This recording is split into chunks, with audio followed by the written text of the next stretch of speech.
All right, what is up, everybody? Welcome in. We are live back again on a Sunday night, and we are fresh off of one of the highlight crossovers of the year so far, an ankle breaker candidate of the year, Peyton Pritchard. Hey, yo, he couldn't wait a week, I guess. It is what it is. But he got Vander Jarrett belt on the ground in the second quarter of this Lakers-Celtics game. So, like we said, I haven't seen a good, AO guy actually gets crossed over straight up on the ground, falling backwards. The crossover, the guy on the ground, and then if you're lucky enough, to hit the crossover on like an actual, typical basketball court, you get the guy when he hits the ground, maybe he slides across the court a little bit. Like that's the last level. That is the last level. I guess that could I feel like that's definitely happened. I've seen in some like pickup game court park type clips. But obviously the slide on the normal basketball court is the best version of the crossover that I think you can get. So shout out, I guess, Peyton Pritchard, ayo, and he got the step back three to go as well too, because that's the secret part is ayo, you gotta complete the play. I feel like, I don't know, maybe we just haven't had the amount of crossovers getting, directly leading to actual like 3-point type shots have been the same. I don't know, but I mean, shout out, Peyton Pritchard. It is what it is. He was cooking on that possession. So Lakers Celtics has been close here, but the Celtics have, I guess, 5-point lead.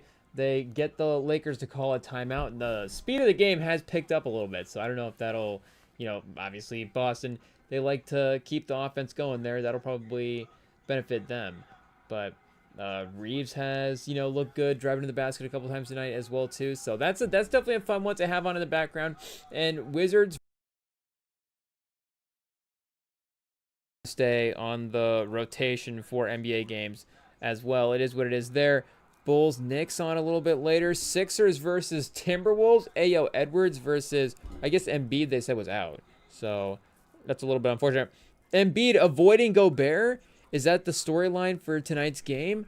I don't know. That's what they're having to say on the teleprompter. Maybe somebody just doesn't like Embiid back there. But, yeah, it is, I guess, close to start. Edwards versus Maxey, still potentially, of course, a good battle as well, too. Edwards, 7 to start. 3 for 3. Ayo, post All-Star game, Anthony Edwards. We'll see what he has here. Of course, we did look at the top 100 player rankings recently. Bleacher Report, Ayo, obviously basing everything off of the Bleacher Report rankings, but Edwards kind of sitting in that second team All-NBA tier as of right now, and that's definitely not a bad thing. I mean, Shea, it'll just be a missed game things at this point, I guess, to see where that type of maybe passing happens if it was going to be in an All-NBA situation, because, and I guess, well, the Thunder still do have a little bit of a better record now, and they would have to, of course, drop games as well, too, for Minnesota to catch up. But if Minnesota goes on a little bit of a win streak here, maybe Edwards can jump up a tier. He hasn't made a first-team All-NBA, right, in his career. So that is, a sneaky thing. And at this point, the no restrictions on who can be in the lineups as well too. I mean, that actually, it's both, good and bad as well too. Who's this guy on the Basketball Reference? Shout out. Hey, yo, this isn't even a picture. This is just like a drawing. Larry Costello? Okay, I feel like I've heard of this guy. Hey, yo, we have to take a detour. It is what it is. This is crazy. I've never seen a picture like this as a representation. This is just like an artist illustration. It is what it is. Yeah, 55? That's not that long ago, chat. Hey, yo, but I mean, was Russell in the league in 55? So, I mean, that feels like the start of, I guess, Mikan as well too. Shout out to Mikan. We can't just forget about the Mikan days. So who was the star? I guess they say Mikan was kind of the first NBA star, right? So if there wasn't is Larry Costello the forgotten star before George Mikan? I'm not sure. I guess, but Mikan was also, I think, 50s. I don't know how many years Mikan played in the 60s. Hey, do we have to fact check that as well there? I'm not sure, but shout out. At least he gets an image there. So that's kind of cool. But yeah, it definitely stands out from just a typical picture that they have listed. But and now, we're getting sidetracked from what we were looking up. But for the All-NBA, of course, now with the league being the type of basketball it is, I mean, it works out, obviously, that, you don't necessarily have the positional, pause the positional restrictions in some type of way. And, it's going to benefit Wemby as well, too, because if it was that in the past, he's going to have that restriction to center, I guess. Sorry, Anthony Edwards, we immediately have to go look up Wemby's stats. They bring in, of course, Luke Cornett. I guess, who did they just signed Plumlee. We just signed Plumlee as well, too. So, the wealth of backup centers is really crazy at this point. I don't know there, but I don't know if he's playing like a lot of power forward minutes to make a case to maybe make an All-NBA case as like a forward, if it was old school All-NBA and then him and Jokic could both be on All-NBA. Where's the play-by-play here for Spurs? Here we go. 100% of his minutes this year at center. So, again, that's obvious. He's 7.5 feet tall, but there's no like technical, I guess they do have him listed at center and power forward. Do they have, but he's never played a minute of power forward. Isn't in his entire career. So, I guess he's a center. It is what it is. But, again, obviously it's going to work in his favor because he'll be probably first team All-NBA if the year keeps going the way it is. But, again, a guy like Edwards, I guess 2 All-NBAs, again, obviously to start the career. That's great. MVP votes the last couple of years. So you're going to go 3 years in a row as and he is a consensus top 10 player in the league at this point. But it does seem like it is the year, I guess, and he has, I guess it's been the year every year for Anthony Edwards. We're just, he's an exciting player. We're ready for him to take the next step, and he has taken those next steps in some type of ways as well too. It just, it seems like it does seem like there's a regular season run. I guess we could check the stat head to see, but it doesn't. I guess obviously you see his points per game for the seasons as well too. They have steadily increased. I mean, it's not even like a 24 to a 24-6 to a 24-2 and then back up to a 25. Like it is actually, every year he has gotten more points per game, but I guess hasn't, again, like Shea, being in the 30s, Doncic being in the 30s, it doesn't feel like he has quite maybe had the regular season run where he's just ripped off like 40 points a game for like, and I'm just going to throw, like a month, obviously, that'd be crazy, shout out. But, has he had, what is his highest like 2 week, 3 week point per game average? Because it does seem like there is and shout out, Minnesota's been a defensive team. They have, in theory, good options around him as well too that can at times, it was Randall holding him back from taking, that's not what we're saying, but I'm just saying that it does seem like from, getting it, and like we're saying, Doncic and Shea are the guys that have been standing in the way of the first team All-NBAs. Obviously, because of the Lakers' record being a little bit, farther back. And like we're saying, you have a guy like Wemby being in the mix now. Some other, non-guard players that you can vote for. Maybe Doncic is not just like an automatic first team All-NBA guy this year as well, too. And we know Doncic can get traded for a guy that's washed. So I don't know if he can, shout out. Sorry to just bring up, I guess Davis is not washed, right? He's just, rehabbing. It is what it is. Rehabbing in Washington. I guess shout out Washington once again playing. So, I mean, Washington will definitely be a mistress team for like 3 games when Davis and Trae Young are at, or I guess, shout out our guy Davis in Washington. There's a lineage of power forwards that we like that play for the Wizards. It is what it is. I mean, go back to the days. Elvin Hayes, he might be a, center, obviously center power forward, could kind of play either one there, but Elvin Hayes, shout out, Chris Webber playing for the Bullets. I mean, and now Davis, our guy Davis. I mean, that's a good. And Elvin Hayes, they got him for. I think he played his entire career in Washington, right? He was drafted by them, so I don't. Maybe at the end he went somewhere else, but he won the finals with them and Wes Unseld and. Was that Dandridge as the number 3 guy there? So, again, they got Hayes. That obviously worked out. You can't criticize that. He was drafted by the Rockets, the San Diego Rockets, Houston, and then, I guess Washington after that. But, again, obviously Washington acquiring him, like we're saying, however they acquired him, is ultimately, a good move.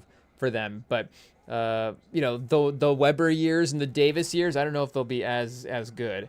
You know, I guess, you know, are the Davis years as good as, you know, the Elvin Hayes years were for the Bullets? Wait, when did they get Hayes? They got him. He was 27 when he went to the Bullets. I guess Davis is what, like, Davis is just now 30. So did Elvin Hayes win a title in year 4 in Washington? Does that mean there's hope? Was it 79-80? Was it that last All-Star year? I know Wes Unseld, obviously Finals MVP, and I think he was a little bit earlier in his career at that point. 77, 78. Ayo, we can't say numbers, but he was 32 that year. So Ayo, Davis at 32, can he win the title in Washington at 32? Is Sarr the Wes Unseld in this situation? Ayo, I think maybe Sarr and Wes Unseld are like the complete opposite builds. I think Wes Unseld was like, and I don't mean, you know, he was a center, and I'm not trying to make fun of him. I think, you know, shout out, he's one of the greats, but he is in that Charles Barkley mold. I think he was in like the Charles Barkley mold, shout out. But I think he was like 6'6". So, you know, and he was a little bit and he was a well-built 6'6", again, playing center. 6'7", I guess 6'7", 245. He really wasn't that crazy. I guess, you know, we're just talking about how they were talking about him back in the day. It is what it is. But and, you know, I guess Barkley, I don't know if we do, you know, hey, yo, what are we going to look up for Charles Barkley here? I mean, but, you know, he literally did have a nickname that was the round mound of rebound. So, you know, round and mound, both in that nickname. Hey, yo, but 6'6", 252.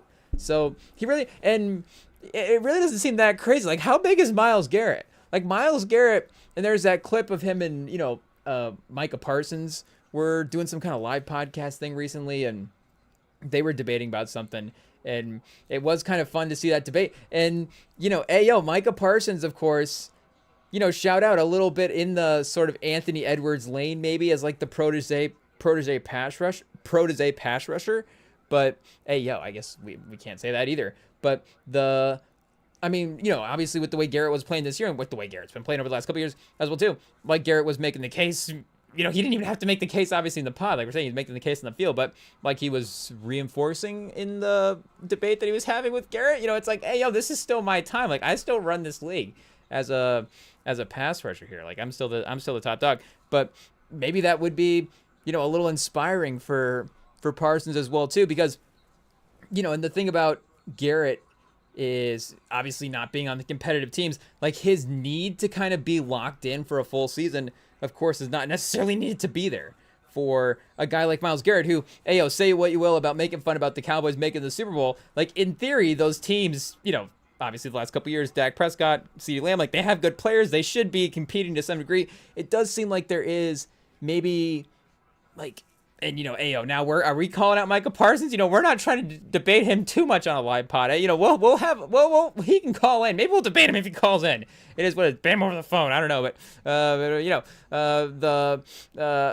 is there just like do we say a whiff? I don't know if we say that in debate, but is there just like a whiff of just like, what would it look like? And, you know, I guess it's not, you know, us saying, Micah Parsons not locked in for a full season. It's just, you know, there is that sort of, what if Micah Parsons just goes like full, you know, Terminator mode for a full year? And not to say that, you know, having fun as a football player, like, what are we going to say that that's a bad thing? Obviously not. But, you know, there is, you know, again, for that, and, you know, obviously his number, like, Micah Parsons is a great player.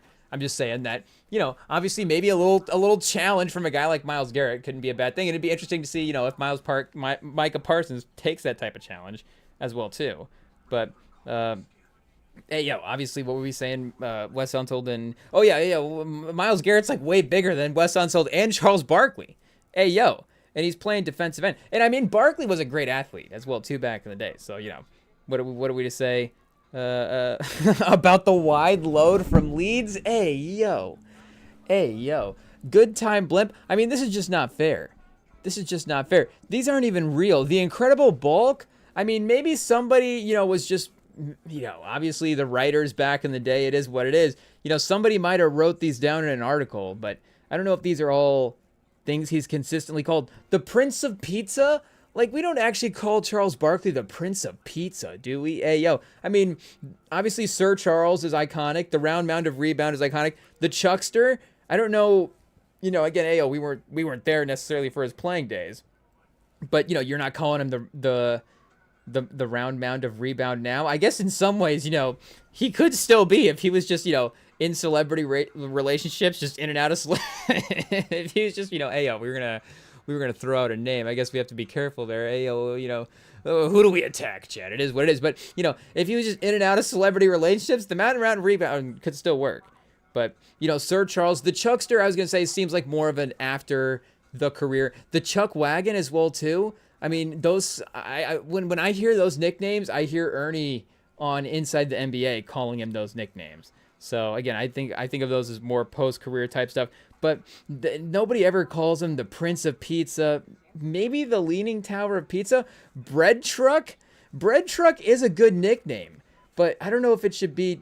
It might be too good of a nickname, honestly, to be Charles Barkley's eighth nickname at this point. Boy Gorge, Love Boat, Food World, Crisco Kid, Wide Load from Leeds. I feel like I have, like we said, I have heard that one before. Ton of Fun and Good Time Blimp. Yeah, that's just not a thing that people say about Charles. Not to say that he is obviously, shout out, Charles Barkley is the most fun on TV ever. I'm just saying that nobody calls him the Good Time Blimp. Hey, the Inside the NBA was Shaq and Kenny and the Good Time Blimp. You just never hear that. But you would definitely hear, Shaq, obviously Shaq's got his, that does lead the league in nicknames. I never did think about that, but that does lead obviously Kenny Smith, shout out, the Jet. He does get in there, and it is a strong nickname as well too. Kenny the Jet Smith. It is pretty iconic. It might be a better name to nickname ring than any of the other names, if that makes sense. Because again, like Charles Barkley's nicknames are like kind of standalone. Like the Chuckster, you don't necessarily say Charles the Chuckster Barkley or Charles Chuck Wagon Barkley. You kind of say those separately. Same with Shaq. I guess you do say Shaq Diesel, but you don't necessarily say like Shaq Diesel O'Neal or Shaq Fu O'Neal. I guess Shaq, Ayo. I guess we're not gonna say that one, but Shaquille Warrior O'Neal, the big cactus. I guess that might go back to the playing days as well too. The Big Shamrock. Ayo, Shaq Diesel, Aristotle, Shaq, Superman, Shaq Fu. I feel like they're missing out, obviously, on a ton of nicknames, and he's, coined so many for himself over the years as well, too, that they probably couldn't keep up. I feel like you got to get Shazam, and I guess, I would just, turn this into his IMDb, but I feel like you got to put a couple of his IMDb characters on there as well, too. I mean, shout out. How do you get Shaq Fu on here and not Kazam? Or like we're saying, Steel? But anyways, I guess, Alex Sarr, the next evolution of Wes Unseld, the tall, skinny Wes Unseld. That might be a pause. I'm not sure. But either way, we'll see, I guess. And we have to double check. Is Davis 33?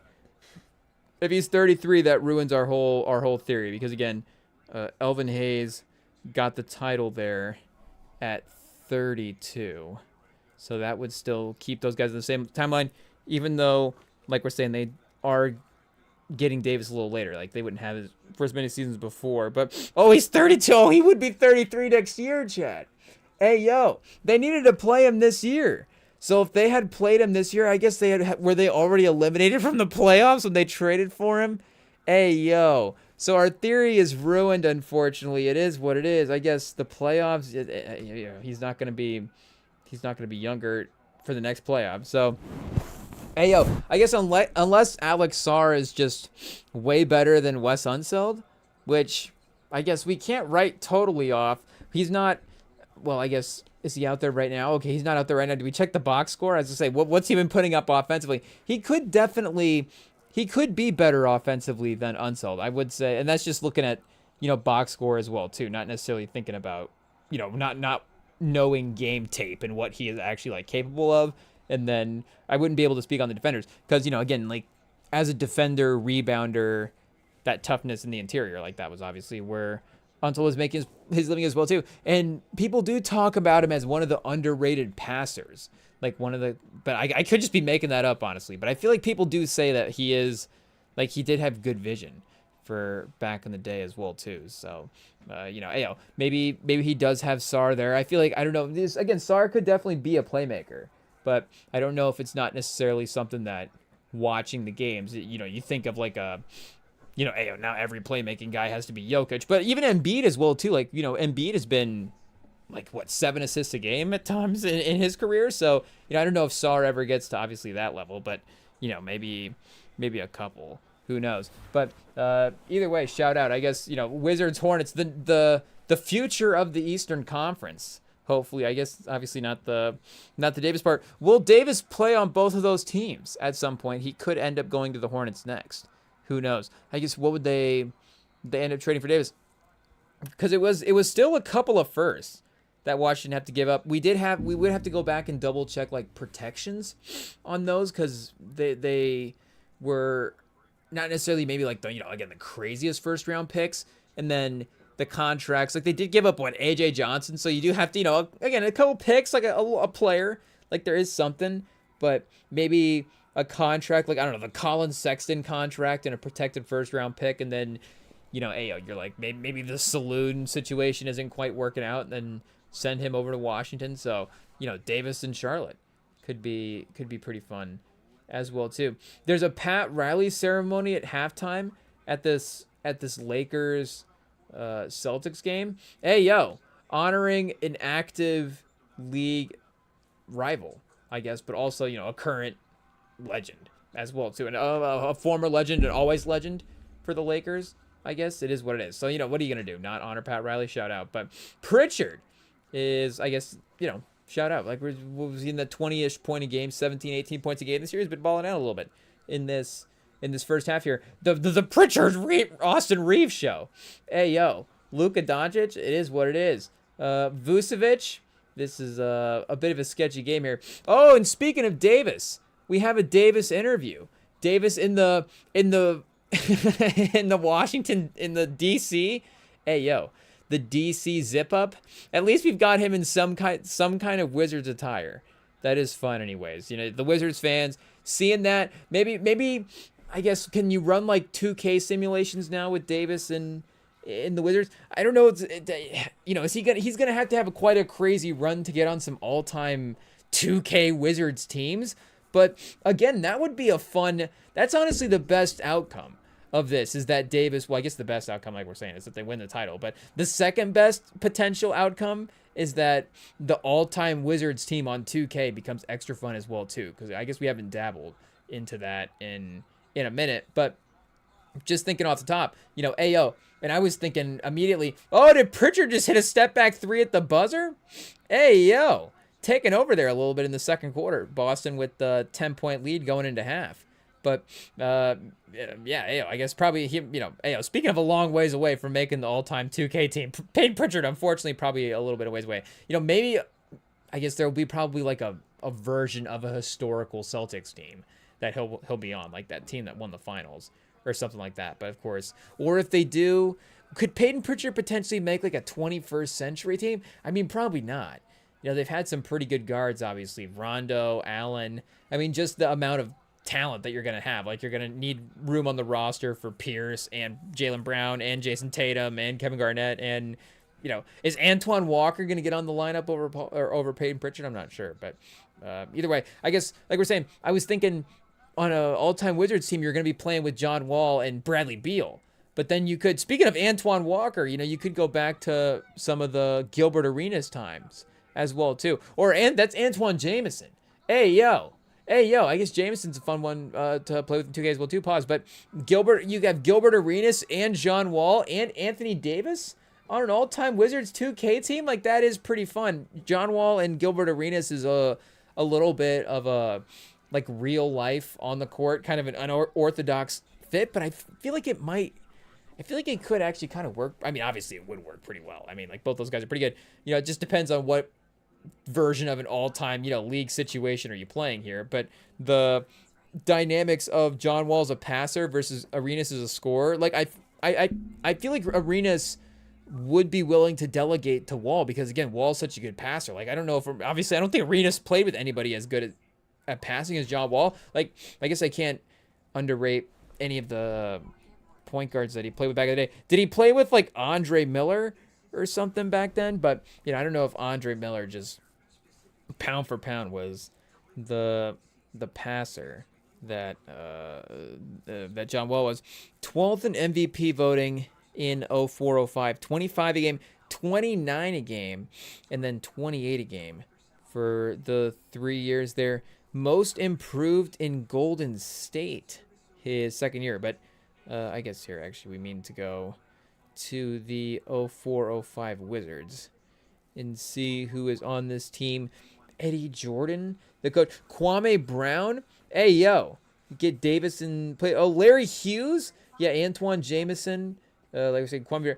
Juan Dixon is on this team, I guess. 4 starts on this team. As well, Steve Blake hanging out, a younger Steve Blake on this team. So, yeah, not necessarily like the most stacked. I guess, the league itself maybe wasn't as, like, super populated with names. They still won 45 games that year, so shout out. I mean, Gilbert Arenas, good for 45 games. I mean, you don't say that lightly. Caron Butler, like that's obviously a good forward as well too. Otto Porter Jr. from those from the John Wall days. I guess again that would be, now we're sticking kind of to the 21st century because we already mentioned, like Bob Dandridge going back. I don't know. Now we have to think of all. Oh, speaking of Wizards forwards, of course, our guy Juwan Howard.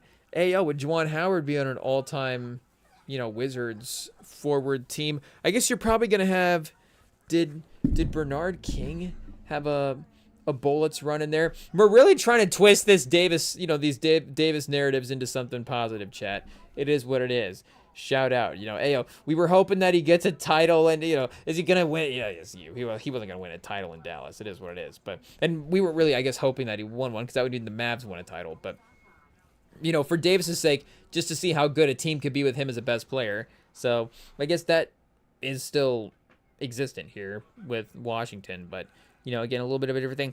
Bernard King, yeah, I guess he was in Washington at the end of the 80s, beginning of the 90s. So third-team All-NBA in 1990, 1991, 28 points a game. So you get a 34-year-old Bernard King with John Wall and Gilbert Arenas and Anthony Davis. I mean, hey, that's not bad. I think that's a pretty fun lineup to play with. It is what it is. So, but hey, best case scenario there. Hopefully, that's how it works out. But as we keep an eye on the NBA games here, as we, of course, we're still got the Sunday shows going. We're still going to try to keep a little bit of an NFL focus up until the NFL draft. And I guess after that, we'll see what happens. But the NFL draft is quickly approaching here. So we will have a handful of weeks to look through some of the potential draft board stuff and see what we have going on. And, the obvious place to start is, of course, with the consensus number 1 overall pick. And I think, well, I guess we could look at the tankathon here and see. I would say pretty close to the consensus number 1 overall player, but Mendoza, it seems like, and I guess maybe the easiest way to say it is, I was going to say the best quarterback prospect, but now I'm forgetting about, all those quarterbacks in that one class with Caleb Williams and Drake May and Jaden Daniels. But, it's been a little bit of maybe like every other class for a minute because, again, like obviously, the Pickett class maybe wasn't the strongest overall quarterback draft class. And then going back as well, too, the Cam Ward class didn't have a ton of crazy first round picks. I mean, again, obviously he looked great. And like Jackson Dart had some moments as well, too. And yeah, we did see the news as well, too, about the passing of Cardinals receiver Rondale Moore. So rest in peace to Rondale Moore, and definitely thoughts and prayers with the family there. That's terrible news. I didn't see any of the details, but I did see a couple of things, just like some comments and stuff, and it was like, again, maybe not getting the full story, but just definitely, heavy situation there, and you're definitely thinking about the families. So, obviously was not at the top of the mind to start the show, but seeing that there is definitely a good reminder. And again, shout out there. But we, of course, if we can look at the classes, I guess, as well too. And again, like Stroud with the playoff success in the recent playoffs here, the recent season, maybe not necessarily the highest QB value at this point. Again, like the Bryce Young winning the division, you definitely have to give him his credit for the way he's been able to perform and the way that Panthers situation has been able to turn around. But I mean, obviously, the Richardson saga as well too has been definitely, a saga there in Indianapolis. So, I mean, was there anybody that I'm forgetting about in the 23 class that has a risk? I guess, like Purdy recently has been okay. So, yeah, this class, Bryce Young, CJ Stroud, Anthony Richardson, Will Levis, Hendon Hooker, Jake Haener? I guess, no, because Shuck is the one that is playing right now in New Orleans. Stetson Bennett, Aiden O'Connell, and Clayton Tune. So yeah, Aiden O'Connell up there. And again, Stroud is potentially still obviously like a really, really good starting quarterback. So you got to give him his credit to some degree. But that quarterback class is, still a little wait and see on that. That's for sure. And, again, there was some definite debate here about who the number one quarterback was, but also it does seem like we're saying, Mendoza being the number one player overall is as close as as a lot of these quarterbacks in these classes have been as well too, because Caleb Williams was definitely there at one point, and Jaden Daniels had such an incredible season at LSU that the intersection of the talent and the conversation there obviously really lined up. I mean, I guess if we were just ranking draft boards from this class, maybe Brock Bowers was actually like kind of the number one overall player from the quote unquote football standpoint from this class. I mean, Marvin Harrison might have gotten the same sort of hype as well too. Same with the lineman Joe Alt. So I guess like we're saying, this 2024 class is definitely that type of class. You kind of have your consensus quarterback top spots. Man, I guess we didn't really have the consensus non-quarterback talent this year as well too. So maybe the class overall is just better. I mean, I do really, really like the way that this draft class played. I mean, shout out, obviously the Travis Hunter stuff is still a little wait and see, but I still, hope that he can be a really, really good quarterback talent there. Cam Ward, again, same situation of wait and see, but made it through a season, and it was a pretty bleak season starting off for Tennessee anyway. So definitely seems like a more stable infrastructure now, bringing in Saleh and bringing in, a bunch of those different pieces. But again, just ripping off the names, obviously, Carter. I guess we, if we skip all the names that we don't, that didn't play well, then, the list would obviously look better then. But, Abdul Carter, Will Campbell, Mason Graham, Gene T, Membu, McMillan. Ayo, I mean, McMillan played well. I know maybe the McMillan stock is a little up and down at the moment, but, again, he's still like a talented receiver. But Banks for New Orleans, Loveland, Mikael Williams for San Francisco, Booker for Dallas, and then Grant for Miami, Warren for Indy. So the lottery for the 2025 class, like really, really, I think for the most part played pretty well. And again, guys like Membo, like Genty, because of the running back lifespan in the NFL, like there is those concerns when you don't get maybe the early production, to start the career. But again, guys like Membu, Calvin Banks, and stuff, like they'll have the careers to continue to get better there. Atlanta seemed like they really won out on their defensive end prospects with Pierce and Nolan. I mean, Mbuka was obviously awesome this year as well too. Hampton had some moments. I guess his stats, overall, 124 carries, 545 yards, and 192. And I guess if you include the fantasy value of him as well too, he was definitely getting hyped up in a major way, but was also injured for a lot of the years. So again, like maybe year two just really goes a lot better for him. And like we're saying, this class is really, really talented. And, guys like Ohio State obviously just stacked with names. Unfortunately, it is what it is there. But Reese and Miami as well too with the linemen. Shout out Francis Mauioga, and then Ruben Bain. Getting top 5 nods here on Tankathon. But yeah, again, Mendoza, and we all obviously know that you're going to take the quarterback anyways, just because that's what it is. But because he was the Heisman Trophy winner as well too, the way the Indiana situation worked out does seem like he is more of a top of the class type of quarterback, again, in terms of the class, than we have had in the last couple of years.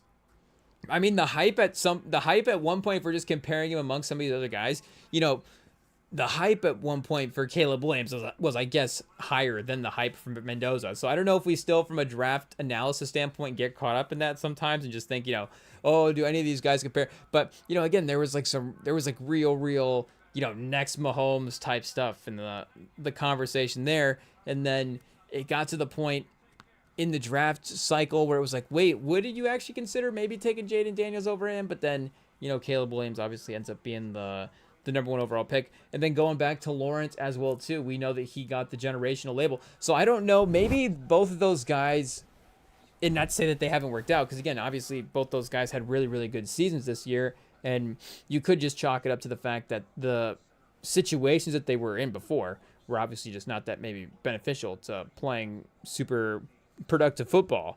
But maybe there is a little bit of a wait and see on the generational label. But then again, maybe also Mendoza is a little bit more like I'm sure, like, did Burrow have like a generational label on him as a talent in the scouting stuff? Because he was definitely playing like that for the year. But again, because he was like the 3-star guy that had to like get better as the quarterback, I guess you're not maybe the generational prospect. Like if Arch Manning is just good all of a sudden, like does the bad, or not the bad year, but does the up and down year just mean that, again, does he lose his generational status? I don't know how that works, but he is, like we're saying, definitely playing, Mendoza, like those guys as well too.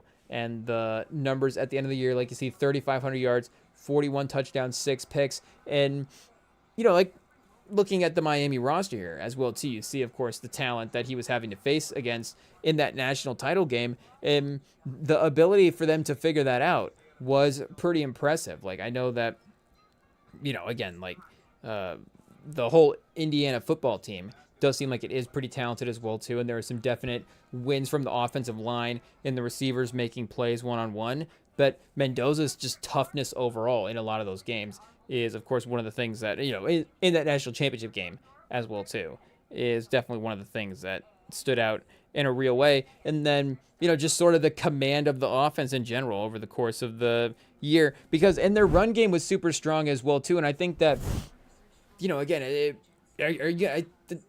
that's kind of the thing that I guess I'm balancing with Mendoza, because it's not to say that he didn't have to do as much, but it is, he didn't have to do as much. And he was willing to sort of be a little bit more of a captain of the ship than kind of chasing a numbers guy. And maybe that's the thing, is he might be so purely like a good teammates guy that he just is not, he's just like so purely not chasing numbers that, again, his stats maybe just are like a little bit lower than some of the other guys. And I'm thinking, of course, like Jokic, is like able to, quote unquote, like not chase these crazy statistical stat lines, and he's still able to just walk away with some of these games with triple doubles. I mean, Ayo, obviously you got to give Jokic credit for the talent that he is, but a guy like Andrew Luck as well too, like, again, we've said this in the past, and it's been floated out there online, but there have been sort of there have been the comparisons to Mendoza and Luck, and I think it is more, again, like mindset and kind of, maybe like slightly or like nerdier quarterbacks, nice guy quarterbacks, but still have like all the football toughness type elements. Like, and Mendoza maybe is not, obviously as like physical as Andrew Luck is, but again, both those guys are willing to stay in the pocket and take hits if they need to as well too. But Andrew Luck was maybe a little bit more of a, and hey, what do we, shout out, he's our guy, so we're not gonna be mad that he was more of a stats getter there, but maybe just a little bit more of one in general. But the other comparison that we've heard floated out there for Mendoza as well too has been Matt Ryan. And again, Matt Ryan won a league MVP, so if Mendoza was Matt Ryan, then that's absolutely a win for the Lakers. The Lakers, obviously they're in the background now. For the Raiders, we're getting close, chat. We're moving across the West. It is what it is. But yeah, if he goes to the Raiders, I guess if he is on the Raiders, he might be courtside at some Lakers games. But him being on the Raiders. I guess, hey, yo, he had more touchdowns than Luck, so we take it back. He had more, I guess he had more games than Andrew Luck because of the playoffs, but Luck's yardage was pretty close. I guess his, and the completion percentage was right there. Okay, chat, sometimes you got to see the numbers side by side. It is what it is. They are definitely closer there when the full season is accounted for.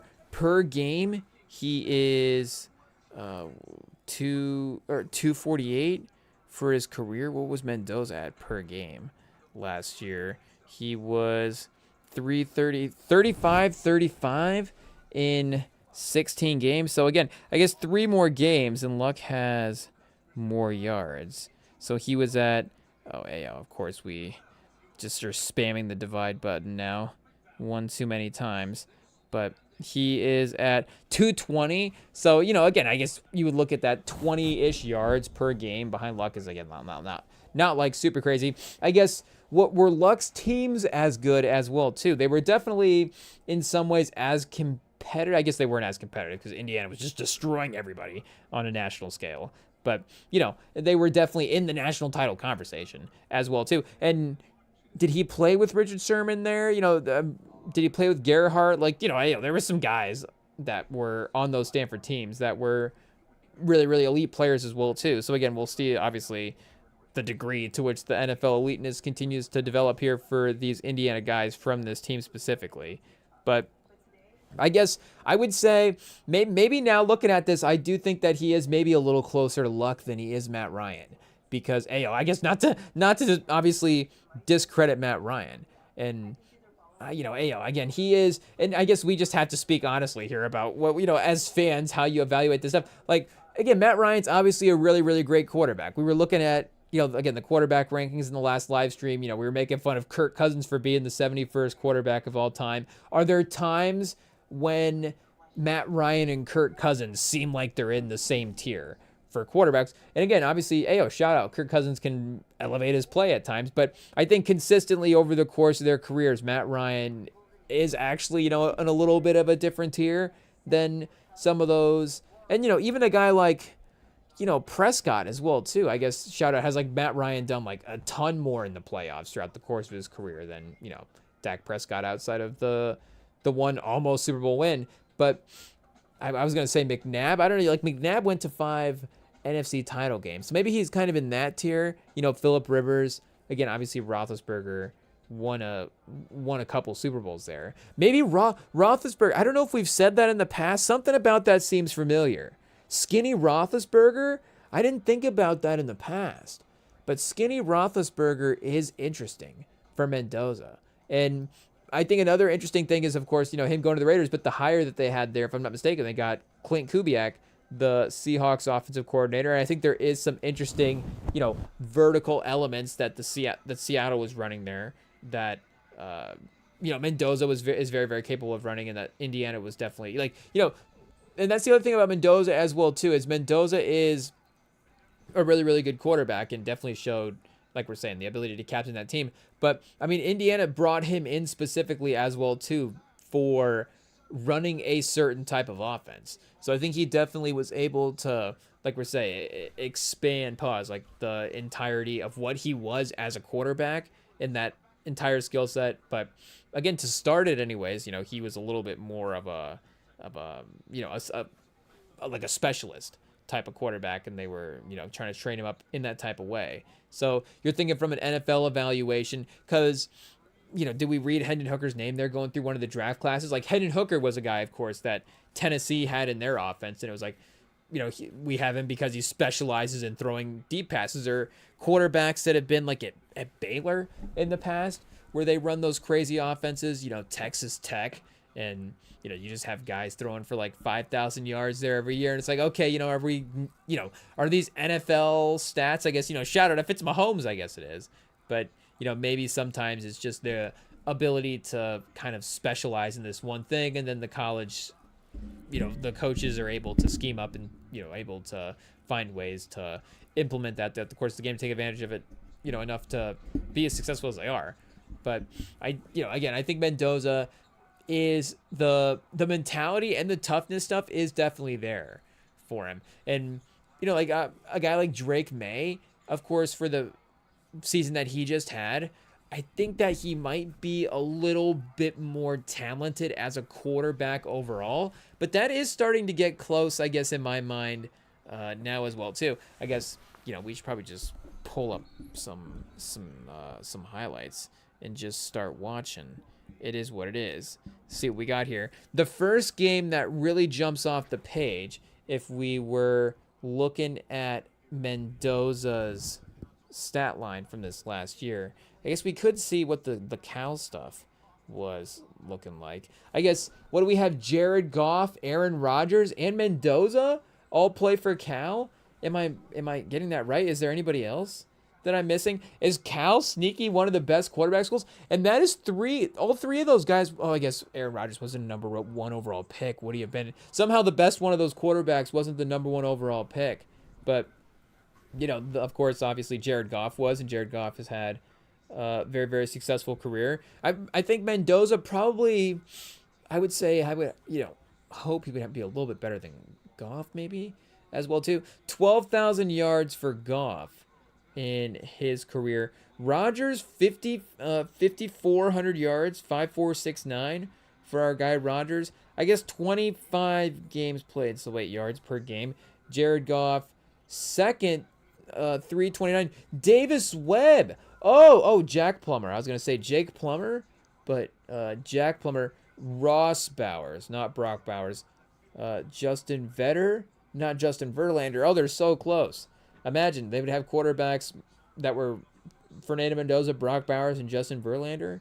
Would be kind of interesting. Steve Bartkowski, Craig Morton. Oh, Craig Morton as well too. Shout out. I feel like Bartkowski had a good career. I don't remember seeing him on the list. Bartkowski, #1 overall pick. There we go. All-American. Heck yeah, chat. Ayo, 10th in Heisman voting in 1974. Led the country in passing yards and touchdowns. Was one of the original, I guess, crazy aired out passers. Troy Clements, Dave Hum, Dennis Franklin, and then Gary Sheed were the other quarterbacks above him in the Heisman voting. Sheed, 23 touchdowns, 19 picks. Our guy Dennis Franklin, 8 touchdowns, 5 picks, some rushing yards, I'm guessing, in there as well too. And then Dave Hum with 12 touchdowns, 8 picks. So I guess kind of close to Bartkowski. So they would have 3 #1 overall picks. That is pretty crazy. How many schools are going to have 3? Is Cal going to be the leader in quarterbacks getting selected #1 overall? And I guess Mendoza, again, the technicality there, because Mendoza is not actually a Cal quarterback when he got selected, but was a legitimate starter for Cal. It's not like, because Burrow, you can't say Burrow was an Ohio State quarterback. Burrow was a quarterback that was on the roster at Ohio State, but he didn't really, he might have checked into some games. He might have played some minutes. And, again, I guess probably the reason part of it transferred is, I guess it wasn't going well or whatever. But again, he wasn't necessarily like an impactful Ohio State guy. Okay, immediately looking back at these last couple years, that's right. Oklahoma did have that run. They did have Baker and Kyler. And did they have a third? Oh, Hurts. Oh, no, Hurts would have been the third Heisman, right? Did Hurts win the Heisman? Am I forgetting now Jalen Hurts' career? Hey, yeah, we're having to run around the fact checking. Hey, what we need C-SPAN to keep up with our college football knowledge here. It is what it is. We can't keep all these facts straight. But Jalen Hurts, did he win the Heisman? Was he second in Heisman? Offensive player of the year. That's what it was. Second in Heisman. Oh yeah, because I always forget. It's that Burrow year, 2019. That's how good Hurts was though that year. And that's how good Burrow was. That it feels like just a totally different year as well too. But shout out to Hurts that season. So I'm definitely forgetting one as well, because didn't they I'm pretty sure they did have 3. I guess we could quickly see if it was the year around here. What do we have? Murray was the year before Baker. So was it 2017 that they had the Heisman guy? Was Kyler the third in Baker the second. I don't see here. Well, no, Lamar won it in 17. 15 was Henry. So yeah, I guess it just would have been the fact that Jalen Hurts would have been the third in a row if he had managed to take that home there. But again, for quarterback specifically, that would be 2. But were those the first 2 to ever get drafted from Oklahoma? Billy Sims, running back, number 1 overall from Oklahoma. Leroy Selman, also defensive end from Oklahoma in 1976. I guess we could just sort by school here as well, too, and look at it that way. Oh, with a handful of number 1 overall picks. Who would have thought Auburn with more number 1 overall picks than Alabama? Alabama definitely, more first round picks recently, but yeah, shout out, of course. They would have, again, more number 1 overall picks. So yeah, Bartkowski and Jared Goff, again, both specifically quarterbacks. So I know a lot of these other schools have way more first round pick or that. Jameis, David Carr, different schools. Nobody for Georgia. Illinois, Jeff George. Michigan's no quarterbacks. No, Notre Dame. Oh, we go back to the 40s. Angelo Bartelli and Boley Dancewich for the. Can we even say this team name? Hey yo, this is both a pause and it feels like politically incorrect all at the same time. I mean, that's crazy, but yeah, we got a couple there. More Oklahoma. Wait a second. So Brad is the number 1 overall quarterback. And then I guess, yeah, like we said, the 2 other just players in general. Shout out. Both great as well, too. Leroy Selman, Billy Sims. Fun number 1 overall group of guys there. But, yeah, Bradford, Murray, and Baker Mayfield would be the 3 number 1 quarterbacks for Oklahoma. Oh, Stanford's got 3 as well, too. Oh, yeah, I guess Elway was... Stanford's got 4. 4 for Stanford. Yeah, Elway, Stanford. Andrew Luck, Stanford. Jim Plunkett, also Stanford. So 71, 83, 2012. And then going back to 54 as well, too, if we want to include the old-timey days. Shout out. Bobby Garrett was the 1954 number 1 overall pick at quarterback. So Stanford is the quarterback school, I guess. And then USC at 2. Caleb Williams and Carson Palmer's. Yeah, because I guess Matt Leinart wasn't actually like a number 1 overall pick. Billy Wade, Vanderbilt. And then Wichita State, Miller Farr in 1965. Who knew Wichita State had a number 1 overall pick? But shout out Denver Broncos, Miller Farr, making the list there. So yeah, I guess Cal could become the number 2. They could tie Oklahoma for most quarterbacks taken number 1 overall if Mendoza actually gets drafted there. So yeah, shout out, like we're saying, the Cal Golden Bears for the prospects in the mix. Do they have anybody else even from the team this year that is in the top 3 rounds? I think Tankathon does like 3 rounds-ish for their mock drafts and for their big boards here. So if anybody is in the top 150 from Cal, they will have it sorted out here. And we can take a look. Oh, we do have a couple guys. Hezekiah Masses, a corner. Hey, yo, Chad. I'm just going straight off of vibes. Hezekiah Masses, put him on the draft list. He might have to be a watch list guy. I mean, speaking of Indiana as well too, they do have our guy D'Angelo Pons at corner. So if we were building our hypothetical draft board and we were in need of a corner, I think we would probably be trying to figure out how to maneuver around the board to get Pons. How to make that happen. Where's Indiana here? We don't even know the alphabet at this point to find this team. Pons is at 48 right now on the board. Yeah, here we go. I guess. Oh, and they had Mendoza 4 overall. So yeah, I guess Reese and then Bain both would probably be consensus number 1 guys. I guess. Wait a second. We need to go back to the big board here. Oh, and we're forgetting about our guy Caleb Downs as well too. Yeah, they definitely. I mean, this is definitely just a stat class. it is what it is. Because again, I don't feel like Mendoza is in like a different tier than these guys, but all three of these guys are just insane football players. It is what it is. You just have to admit the talent, and that's sometimes the fun of the draft board as well too, is ranking the non-quarterback guys above the quarterbacks.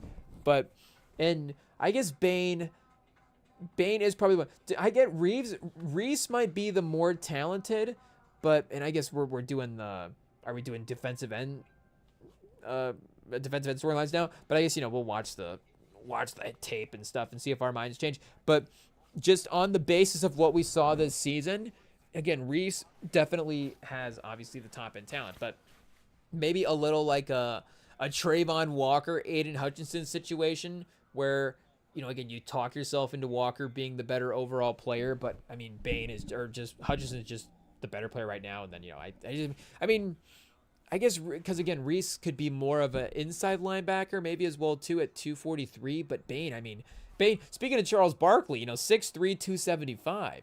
Hey, yo, like Bane's crazy. Bane is literally Bane. Like he is just going to destroy these defensive ends. So he is probably just straight up the best player in the class. And then Downs, and then maybe Mendoza, and then Reese. And I'm interested in David Bailey as well too. 14.5 sacks this year. I guess to Bane's 9.5. So he might be the leader of these first round guys in terms of that number. Cassius Howell at 11.5, and then we got Akeem Mesidor. Shout out next to Ruben Bain, probably the number one name duo for defensive ends in the country. Ruben Bain and Akeem Mesidor. It's like a Mesidor. Shout out. 4 forced fumbles as well too. So he might have to be higher up the list. What's going on here? 6'3", 265. I mean, shout out. I mean, and we saw their defensive line basically completely destroy that Indiana offensive line as well too. So just the matchup dominance of that has to. Peter Woods. I guess Peter Woods, people do like him. Kendrick Falk, is he just like automatically better than Kendrick Falk? See, Kendrick Falk's 6'6". Is that why he's higher up on the boards? Akeem Mesidor 6'3". I don't know.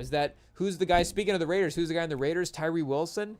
I feel like he got drafted high because he was 6'6" almost at some point as well too. But I guess we're gonna try to, like we said, go through some Mendoza highlights in the background and try to comment on those the best we can and see what we can find going back and looking through his play this year as an official, I guess the official scouting time evaluation for Mendoza for us for this draft class. And Ayo, this is the scouting journey for us on the scouting journey. Well, it is what it is. But I just, in terms of, I guess some, obviously it seems like a lot of the draft stuff is, of course, and shout out, we're not criticizing it. I'm just it is, of course, being people. It's like here is the work, I guess, that we've already done, and this is the opinion that we've already formed on these guys.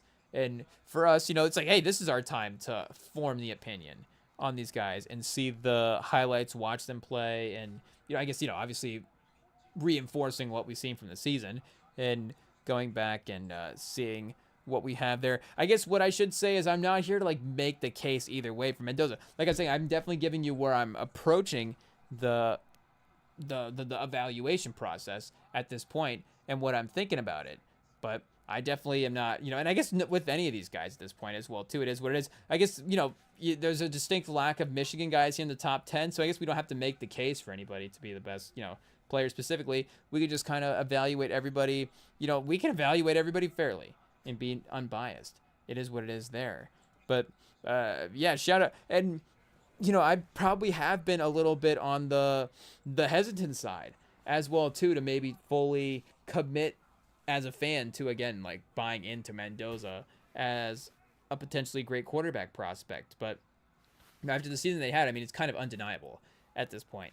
And I feel like going back and watching these highlights, it's definitely going to be pretty impressive as well too. But I guess there's only one way to find out. That's to get into it. So up next, is going to be us going through some highlights of Mendoza's season and seeing what we can find in terms of his play from this last year that I guess sparks our interest for these draft boards.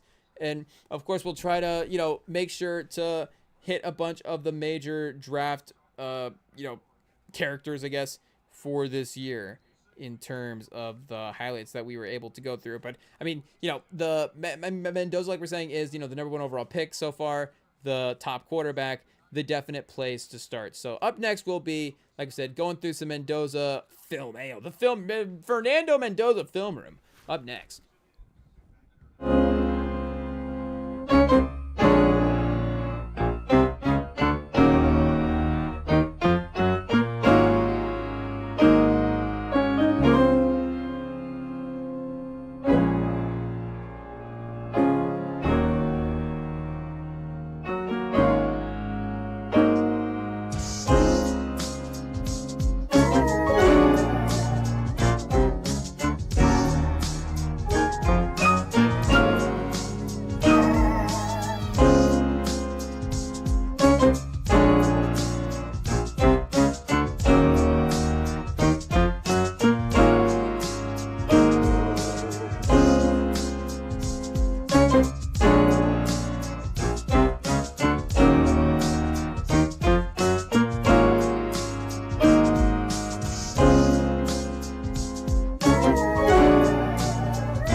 All right, we are back, and it is time to get into the highlights and see what does Abella Danger see in this guy, Chad Ayo, Fernando Mendoza, that makes him #1 overall pick worthy. What does Tom Brady see? What does Mel Kiper see in this? I guess we shouldn't assume Mel Kiper might be hot takey and have somebody else. Does he have Dante Moore #1? But I mean, again, there's just for this class, there's just, and I guess I hate to say it, again, obviously, everybody.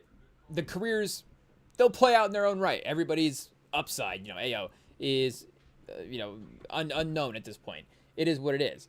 But it doesn't, and I guess Moore is returning, right, as well, too. So Ayo, and Chambliss did get the go-ahead, I saw in a headline, to return. So, we were thinking that maybe he could be a little bit of a, maybe, who knows if he went in the first round, but he might be a favorite day 2 of the league if he were to end up having to go that route. But if Simpson is obviously your #2 guy, then that's again, with all due respect to Simpson, just even in terms of an instant right now type of thing, like Mendoza was probably going to be better, more ready right away than Simpson. I mean, Simpson, again, going back to the prospect evaluations going into college and where they're at. I mean, the tools, and he played well this year as well too. Like, we can't discredit what he did for the season. I mean, Ty Simpson with Nick Saban, would he have won the national title? Is an interesting question. I guess Ty Simpson with Curt Cignetti, is that kind of the same thing? Ayo, who knows? I mean, flip. I guess so. The other question is, the easy question is just trade Mendoza and Simpson. And I mean, the easy answer to that is, it doesn't work out. And that's where, of course, again, for this case, I don't feel like there is another, even if we go for the guys, if we just take eligibility for the draft off of the table and just say every quarterback in college, like if you traded them for Mendoza last year, could they have gotten there? And again, with the way Chambliss played last year, there was definitely a couple of I guess, Diego Pavia fans, are they going to say that, you're going to trade Pavia for Mendoza? Like, he could have made some plays. I get it. Again, Indiana was talented. But, again, the more I kind of think about it and the more I just, trying to evaluate what I saw versus the other guys as well, too, it does seem like, and hot take, it does seem like the Heisman Trophy winner was the best player in college football. But still, again, it was. Is it a team Heisman or was it a player Heisman? And it is a player Heisman for sure. Hot take. Us finally realizing that in February is great. But the first real game of the season that was that, like, oh man game, of course, was the Illinois game. I mean, every team has those games to start the year. It is what it is. The non-conference games, the easier non-conference schedule sometimes for teams. But Indiana, I guess, here to pull it up, on the Tankathon here. They did have Old Dominion, Kennesaw State, Indiana State, the rivals, and then Illinois was the game that was the crazy initial breakout game to start. Old Dominion, best defense of the year, just about, was the game at Old Dominion, 51%. And then Kennesaw State, 72% again. He's cruising at that point. 4 touchdowns. But again, it's Kennesaw State, 270 and 5 touchdowns. And there was definitely hype as well, too, for Indiana going into the season. So it's not like to say that, we weren't paying attention to, like, hey, this is definitely like, oh, they are definitely getting momentum with how well we're playing. And again, 19 for 20, 270 and 5 touchdowns. There's got to be a quick clip, reel of that here real quick that we can go through. First, pause. In the past, of course, we have had difficulties with the copyrights on some of the clips. So we'll, do our best to paint a vivid picture. Hey, it is what it is. But there has to be just a quick version. Can we get a quick supercut of the 20 passes? Here we go. It is what it is. Fernando Mendoza versus Larry Bird's alma mater, Indiana State University. Feels like, with having rewatched Varsity Blues recently, I guess, a little bit different. But Hoosiers has been on Tubi recently as well, too. It feels like Indiana State, maybe I guess, how has there not been a movie, honestly, about the 79 college championship run? Could you just call it, like, 1979? I guess maybe it would seem like a different type of, I guess a different type of war movie. The war of the 1979 Final Four between Magic Johnson and, am I getting the year right there? It's 79, right? Between Magic and Bird. Hey, it should just be, ingrained in every basketball fan. It is what it is. I mean, we don't remember every number of every receiver, I guess, for Indiana now, not being in the season. Oh, Becker was number 80. That's right. I was like, but 80 was the one that he had like that really good sideline catch. I think they all, they were throwing passes to the sideline. But hey, he's finding Becker against Indiana State easily in the middle of the field. It is what it is there. But you do see, again, he is mobile, but his willingness to hang in pressure, it doesn't just have to be a defensive line that is destroying the team initially as well, too. And it's not like Indiana State is maybe, again, like the fearsome team going after him. Again, he's 19 for 20. Again, he's not seeing ghosts in these games. He's getting easy completions, and he is, benefiting with yards after the catch as well, too. Like, got to give him the receivers credit there. A good little screen into yards after the catch for the first touchdown pass of this game. But then that seam into the middle to Cooper as well, too. Like, Cooper does have a little bit, I guess, and again, shout out to Cooper, but I guess how you could use him offensively, in like a Kubiak style offense, he could be like the JSN. So you do see, again, like the connection and the ability to throw those types of routes. The thing, of course, would be, the Raiders having that type of weapon system at this point as well, too. But Trey Tucker, am I getting the name right here? I can't believe, mid-20s, and I'm like, we can't remember every name in the NFL. It is what it is. I guess at this point, there's a lot of names in the history of the world. I guess it's not only sports names that we gotta remember. We gotta you gotta remember, like, obviously, like Mike Evans, and then Harriet Tubman, and obviously, like we say, Michael Jordan. Hey, there's a lot of Michaels in there. It is what it is. Obviously, just the Michaels alone, is like a stacked list. It is what it is. But and I thought that highlight package had an eggplant emoji on it. It's just a football emoji. I was like, what are they doing about Fernando Mendoza? I think the Abella Danger clip is still looming large at this point. Over Mendoza. Is that the best thing to happen to Mendoza's career? I mean, we might have to put up a poll, honestly. What is the best thing to happen to Mendoza's career? Is it transferring to Indiana / the Kurt Signetti coaching, all that. I guess Shanahan as well, too. Shout out. Is that, Mike Shanahan? See, another Mike, right? Maybe I'm just calling him Mike Shanahan now. Maybe everybody's just Mike Mendoza. But, the Mike Shanahan. Oh, I guess Mike Shanahan. See, is it Mike Shanahan? Because Mike Shanahan was the dad, right? Now I don't even know who the dad was at this point. One of those guys is Mike Shanahan, and one of the Shanahans is coaching Indiana. But again, it could be A, going to Indiana. It could be B, winning the Heisman, C, winning the national title, or is it coincidence that D is them showing Abella Danger on the title? I don't know, but also we didn't even mention the Heisman curse as well, too, for Mendoza, which doesn't feel like it's being mentioned. And I don't know, is it still a thing, I guess, is something to look at, because we did also throw out Burrow's name as well for, types of careers, obviously, career overlaps, similar career arcs in college that guys have had at the quarterback spot. And Burrow as well, too, of course, Heisman winner, like we're saying, has not necessarily, I guess maybe we need to evaluate Burrow's career the other way around. I was going to say the Heisman curse hasn't necessarily affected Burrow, but it hasn't necessarily affected Burrow's football talent, right? Burrow has obviously been, when he's played, one of the best quarterbacks in the league, but that's the thing, right? When he's played. Burrow hasn't, been basically, you look at the stats, and again, you hate to say it, he's been in a Super Bowl, but he's just, over the last 2 or 3 years now, have not necessarily been like a majorly impactful quarterback, I guess.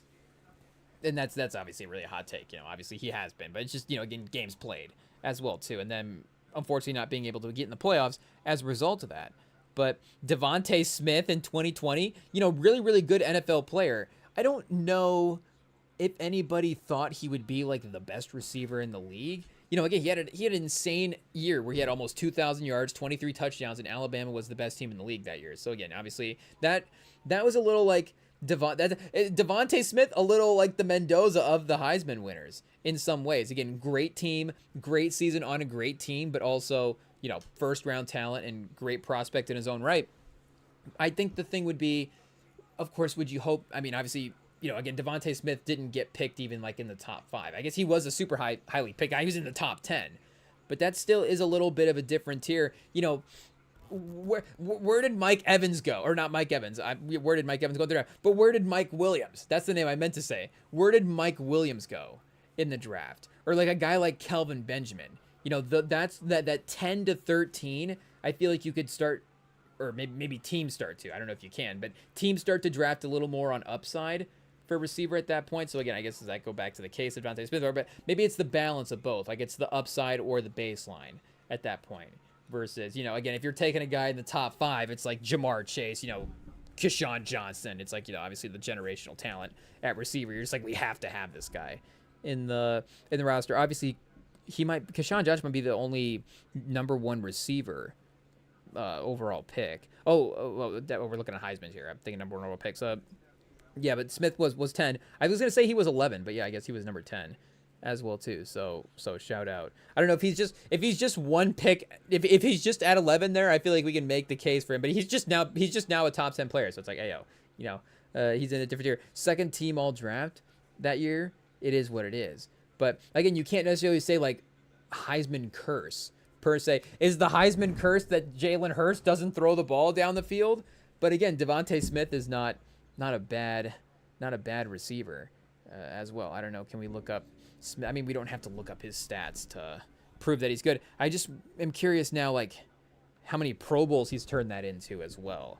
Because he might, with A.J. Brown there as well. And there's just a lot of great receivers in the league. I mean, especially in the NFC specifically, where, you had Puka and JSN having incredible years this year.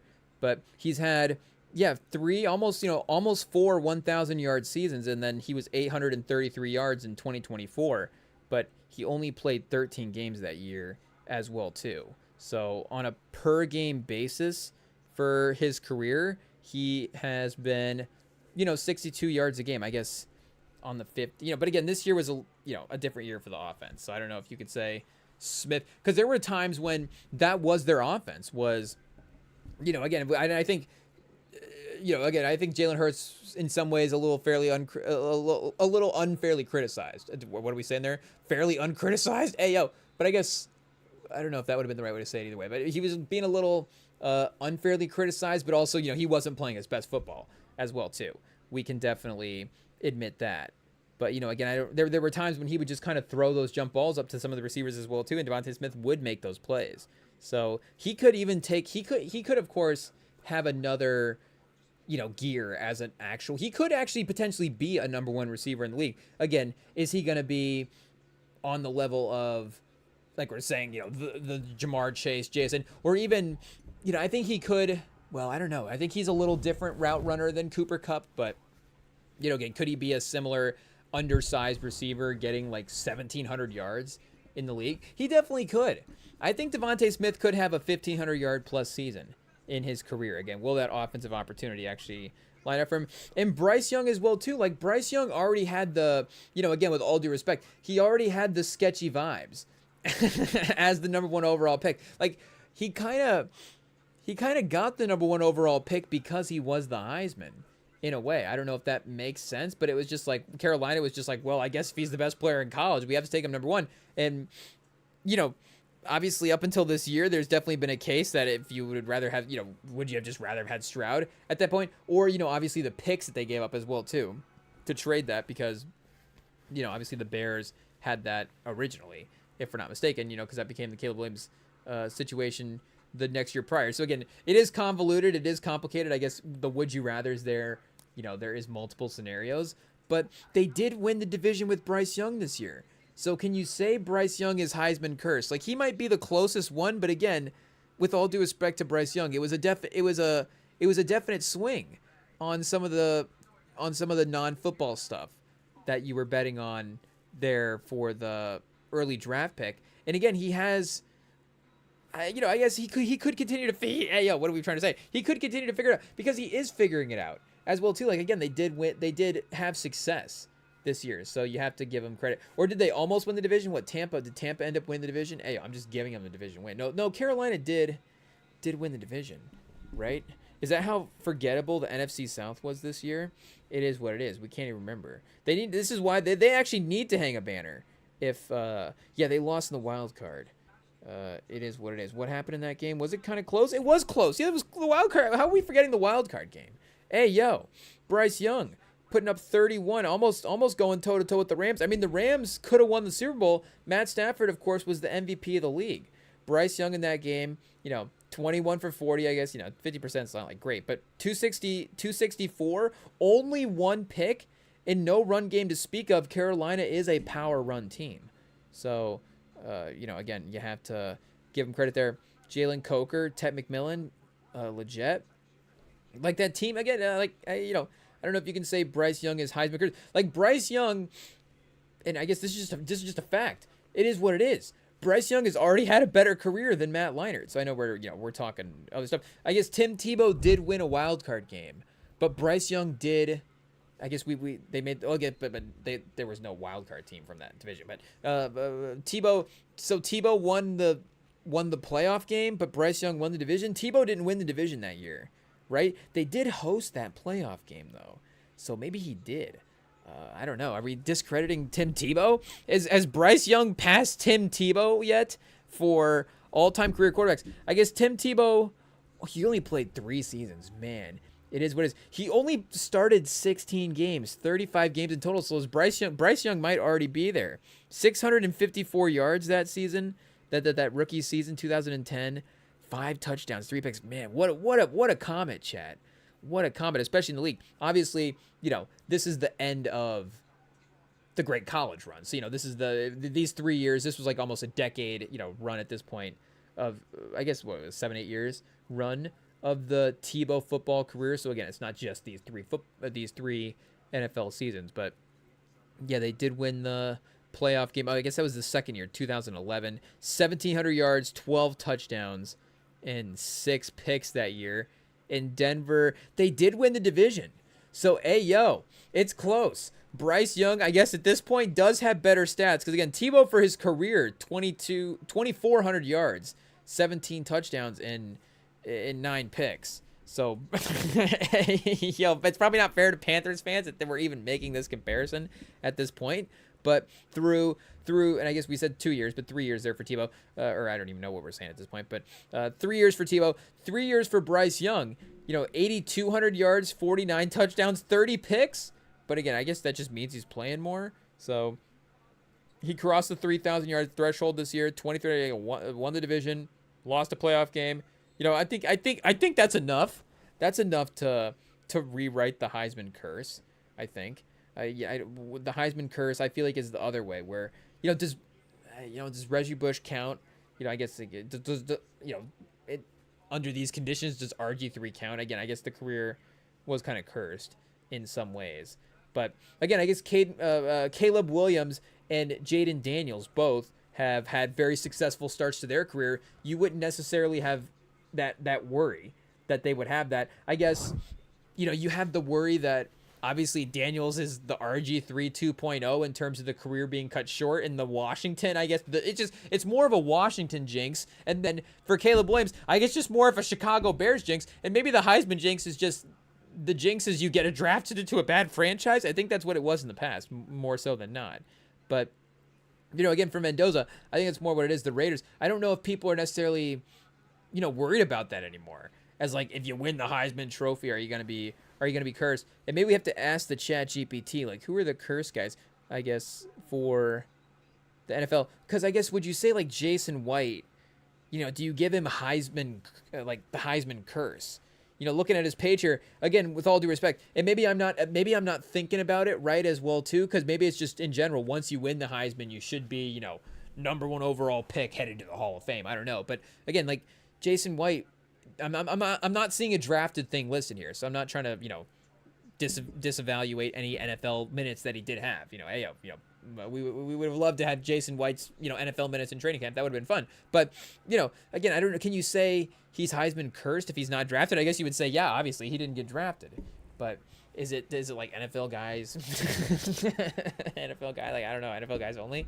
I don't know how that works, but yeah, again, obviously, like we're saying, I don't think that is a worry for Mendoza's career at this point. But yeah, like we were saying, hey, yo, the Illinois game was that initial first game where he was like Indiana as a team as well too was just putting on notice as how good of a team that they were for the year. And I guess I'm trying to remember exactly where Mendoza was pre-draft. I guess because the year of course started so heavily with some of the guys with like the first year eligibility for the draft. You know, like was Arch Manning? I mean, Arch Manning was the number one prospect for the draft going into the year. But I'm trying to remember, was Lagway? I guess Lagway's next year, right? So Lagway couldn't even be drafted this year, I don't think. But, Nussmeier. I think Nussmeier was the number 2 guy. I think Nussmeier maybe could have been drafted last year as well, too. And then maybe Moore was the number 3 guy in general.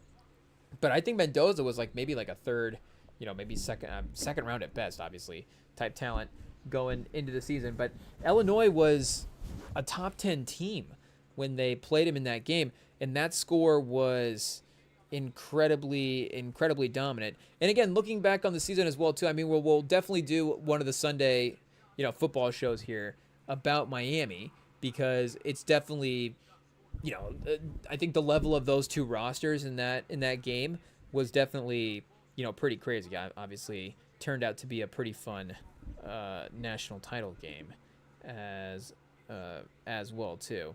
And now I'm getting now I'm thinking about all Miami's roster. Am I even supposed to be looking at Miami's roster? Where was I going here with Mendoza? Oh, I was looking up the Illinois game. That's what it was. Their first, like we said, breakout game. Put the nation on notice, because yeah, they were 9. Oh, so they started the season 20. Here we go, 20, and then they actually dropped in the rankings after that Old Dominion game, down to 23. Indiana State like 73-0. Hey, you hate to see it, but it is what it is. Shout out Larry Bird. Shout out, like we said, the 79. The Tubi original. There we go. Tubi can buy up the rights to the, because there was that guy. Now we have to look that up. Who was the guy that played Magic in Winning Time? I'm trying to think of any other. What are all the is that on the Magic Johnson Wikipedia page? What are all the portrayals of Magic Johnson in media? But Winning Time was the most recent one, and I didn't ever watch that show, but judging by the trailers, it seemed like the casting was pretty decent. Jason Segel was in that. Jason Clark wasn't Jason. Is he Pat Riley? I think he might have been. I don't know if that one was. I don't know how I feel about that. I think good actor, but I don't know. I feel like there's got to be another guy that you can get for Pat Riley. So let's see here. Wait, but I mean, again, shout out Jason Clark. He's a legend. It is what it is. Michael Chiklis was Red Auerbach. Now that's a casting right there, chat. That's a casting. I might honestly watch the show just for that. It is what it is. I'm not necessarily like a big. Pause. Like I wouldn't say like I'm looking up every Michael Chiklis project out there, but that's just for some reason that just seems like a fun casting. I feel like that's a good job there. It is what it is. But why am I not seeing? Oh, here we go. Quincy Isaiah. That's the name. Shout out. So you do know that Quincy Isaiah can play Magic in a series, and Larry Bird has that nephew right now. That is, I don't know if people are calling him Larry Bird's nephew. I haven't actually verified if he is Larry Bird, because the page that I've seen posted is a page that's known for lying about a headline for clickbait reasons. It is what it is. So I don't know if it's just some white kid on Indiana State that's they're just calling Larry Bird's nephew because he's just good and he's white and he's got like a little mustache. But maybe he is actually Larry Bird's nephew. I don't know. But I don't know. I guess Larry Bird could have a nephew, but it would seem like maybe more like a great nephew at this point. I'm not sure. But again, I guess he could maybe play Larry Bird. Oh, I guess because of Lakers Celtics in the background, they're replaying some of the stuff there about that as well too. But we're talking about a Michigan State versus Indiana State rival, because that would be, because you have of course the fun parallels as well too. You have the kind of like the quiet. I'm gonna say humble, obviously not to say that just as the contrasting of characters there. He was just more of, I guess, and Larry Bird wasn't necessarily like a humble guy. He was definitely one of the biggest smack talkers in the league in NBA history. But in just terms of like a more like keep to yourself, kind of contained personality. Like, I guess that's more the phrase that I'm looking for. Like the contained personality of Bird versus obviously the flashy star power of Magic Johnson. Like, I mean, that has To Be Original written all over it. Hey, yo, Disney To Be Original, something's there. It is what it is. But yeah, either way, I guess Indiana State was was the game. We keep getting caught up there. But yeah, Illinois was 23 for 21 for 23, 91% in that game as well too. 3 games this year, 90%. Michigan State, he was 85% in that game. So again, just, insanely automatic for the entire season. But yeah, to take a top 10 team like that, of course, and completely destroy them was definitely one of the early season highlights for this Indiana team. Signetti starting to put their names on the map with this performance. So to actually go back and check out what happened here and to see the Mendoza performance itself in this game. And again, the reason I think the Miami game was obviously so good, and great that they were just Mendoza was able to get tested in that way, and their run game was important in that game as well too. But they obviously would have the ability to just get these major leads, and then like we were saying earlier, because he's not necessarily like a stats crazy guy per se, or going crazy airing it out all the time, like they can run the ball and make big plays and still keep the offense moving and put games away in the second half that way. But I mean, right away, Illinois with the blitz was pressuring him and getting him on the ground there. So, he would definitely, again, kind of figure out some of this stuff earlier on. Like, mobile for sure, but I wouldn't say he would be willing to take a sack. But it's almost like, again, he almost is like programming in some ways as well, too, what's going to happen. So that is the Andrew Luck, type of stuff that that I do see there. That is that similarity where Andrew Luck would have this sort of 4-quarter, he's sort of like building the, Manning obviously had like the classic fourth quarter comeback sort of stereotype to his game as well too. But it would be a little bit different for Peyton. Like Peyton would have the team figured out throughout the course of the game. And it's just like, now we're actually just like everybody's like locked in and playing well enough in the fourth quarter, or just, no turnovers or whatever, like whatever's happening, like, just we're actually getting, good football in the fourth quarter. Like, again, Luck, it would be more trying to figure out how this is actually going to work. And again, different type of team as well, too. His roster, he definitely had some good rosters there for sure. We don't want to discredit, the end of the Mathis era. Reggie Wayne was still there. Like T.Y. Hilton was a great target for him time and time again. Darius Leonard, I guess, kind of at the end of the Luck there, maybe for like 1 or 2 seasons. But for for the most part, there would be maybe some early possessions, some fourth quarters or some first quarter stuff where it would be him kind of dialing it in early. But quick read to the running back on an early 3rd down in the second quarter gets a big play. Again, just taking the easy defensive stuff there. Oh, a hospital ball to Cooper. Hey, yo. Middle of the field, the safety just lit up Cooper on a first down catch slant route.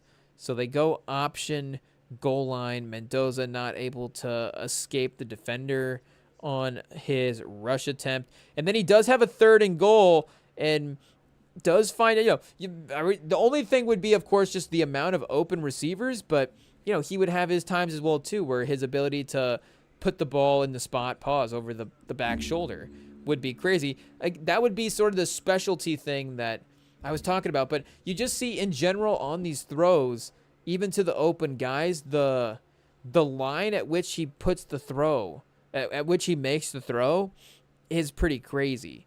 So even if the receiver is open, like that one was a little bit high, but again, the defender was there. So it was like, I guess I'm just trying to be a little overly critical, initially on the plays, and just trying to figure out, obviously, just talking it out, the best worst case scenario of each situation.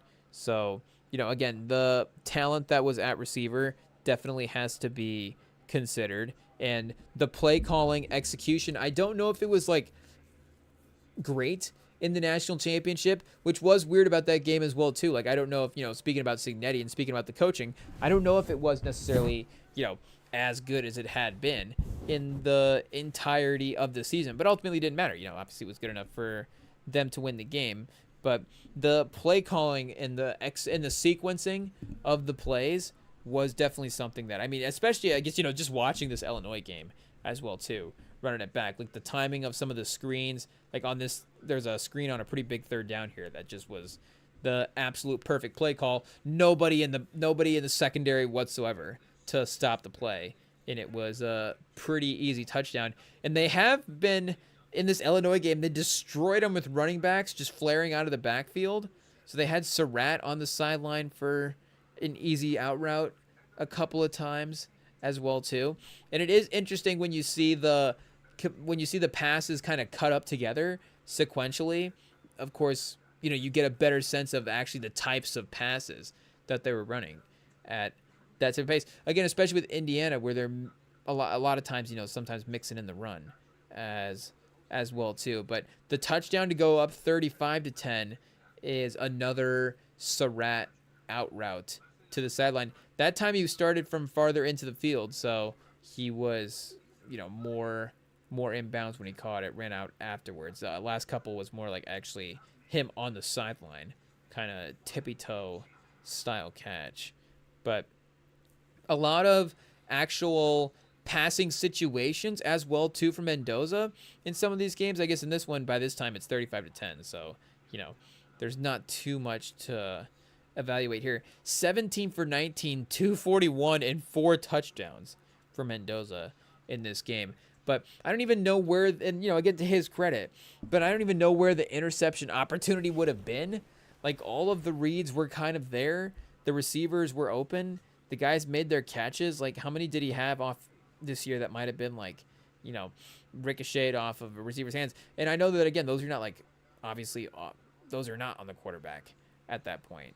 But, again, like, he is, getting clean football from, a lot of the people around him as well too, which again is not going to take away from a valuation standpoint. And you're going to need that to win the national title. Like, you need a great team to win the national title. That's not what we're saying, but you do have to, again, just take into consideration the fact that the talent around him is going to be stepping back in, I guess, do you go to a worse situation in the NFL? But obviously it's comparatively, the talent in the Raiders is not going to be as stacked compared to the talent of some of these other teams. So what is that going to look like there?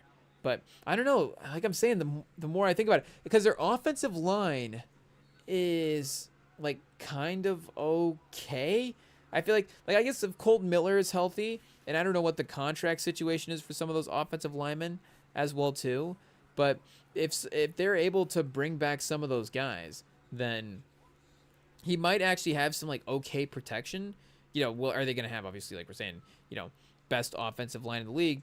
Probably not, but it does seem like it might be serviceable enough for a starting off quarterback. And then to just have a weapon like Bowers as well too is, a weapon to have, and he can be a receiver.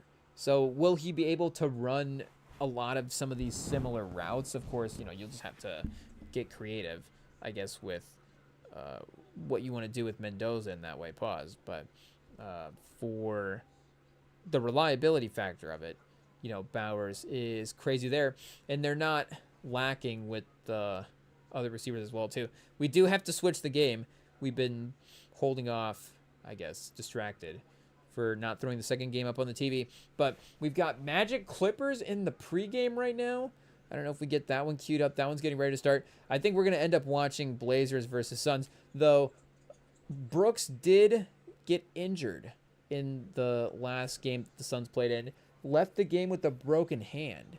So, in terms of the playoff picture there, a little sneaky injury. And right as they're kind of getting Jalen Green, I think, kind of work back into the lineup.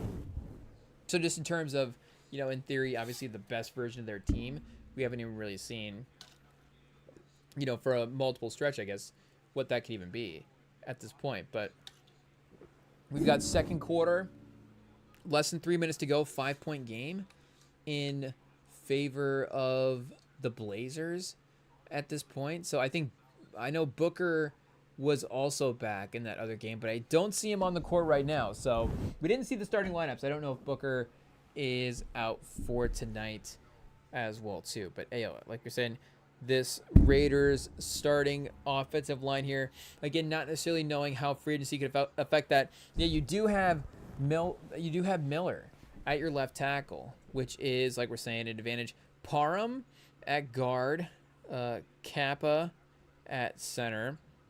I guess PFF, you need an upgrade there. Powers, Johnson. And then our guy DJ Glaze at right tackle. But obviously the Geno Smith production this year was, again, looking at the rankings, near the bottom of those PFF rankings. We'll just blame PFF for ranking it that way. And yeah, we're forgetting about GT, but GT as well too. So yeah, Tucker as your kind of other young receiver going forward. And then Jake Beach. I don't know about Jake Beach as a main guy. He might just be, again, with all due respect, the placeholder at this point. But we do know, of course, about some of the names in defense that have been making that kind of an interesting, talented potential unit as well too over the past couple of years. So, I mean, is it an 8-9 win team if he goes there? But that was kind of the, can Fernando Mendoza in year one be as good as we thought Geno Smith might have been for that team last year? Because a lot of, we were kind of thinking about that team as like a, one of the last in playoff teams in the AFC. Because again, you do have a guy like Max Crosby on defense, just straight up one of the best defensive players in the NFL. You think that the level of sort of high-end talent on that roster is going to get you a playoff berth or just have you in competitive football at some point. But if Mendoza is giving you that field general, can hit the open guy on offense, not turn the ball over, type football, again, maybe what we thought Geno Smith could give you. And Geno Smith has always been a little bit of a hit or miss interception guy. It's just been, hey, can you get him while he's missing the interceptions? I guess is the point where, again, maybe Mendoza, you haven't even had to worry about that. Geno Smith without the hit or miss interception part, I don't know about that. But again, after the Illinois game for Mendoza, we do have the matchup against Iowa. So there is just that, next game factor in there where the, like we're saying, the maybe the emotions of the big win against Illinois. I don't know if you're underrating Iowa, but this is also like the first time over the course of the year, like we're saying, that they're kind of maybe getting labeled as a powerhouse team. So you don't know how that maybe affects their mental as well too. And again, they win the game, obviously undefeated throughout the course of the year, but again, a little lower in terms of the efficiency. Whoa, excuse us, chat. For our guy Mendoza, 56% in this game, still 233, 2 touchdowns, and he did have a pick in this Iowa game as well. Back-to-back weeks with an interception here in the season. He actually threw a pick in 5 of the 6 weeks to end the year.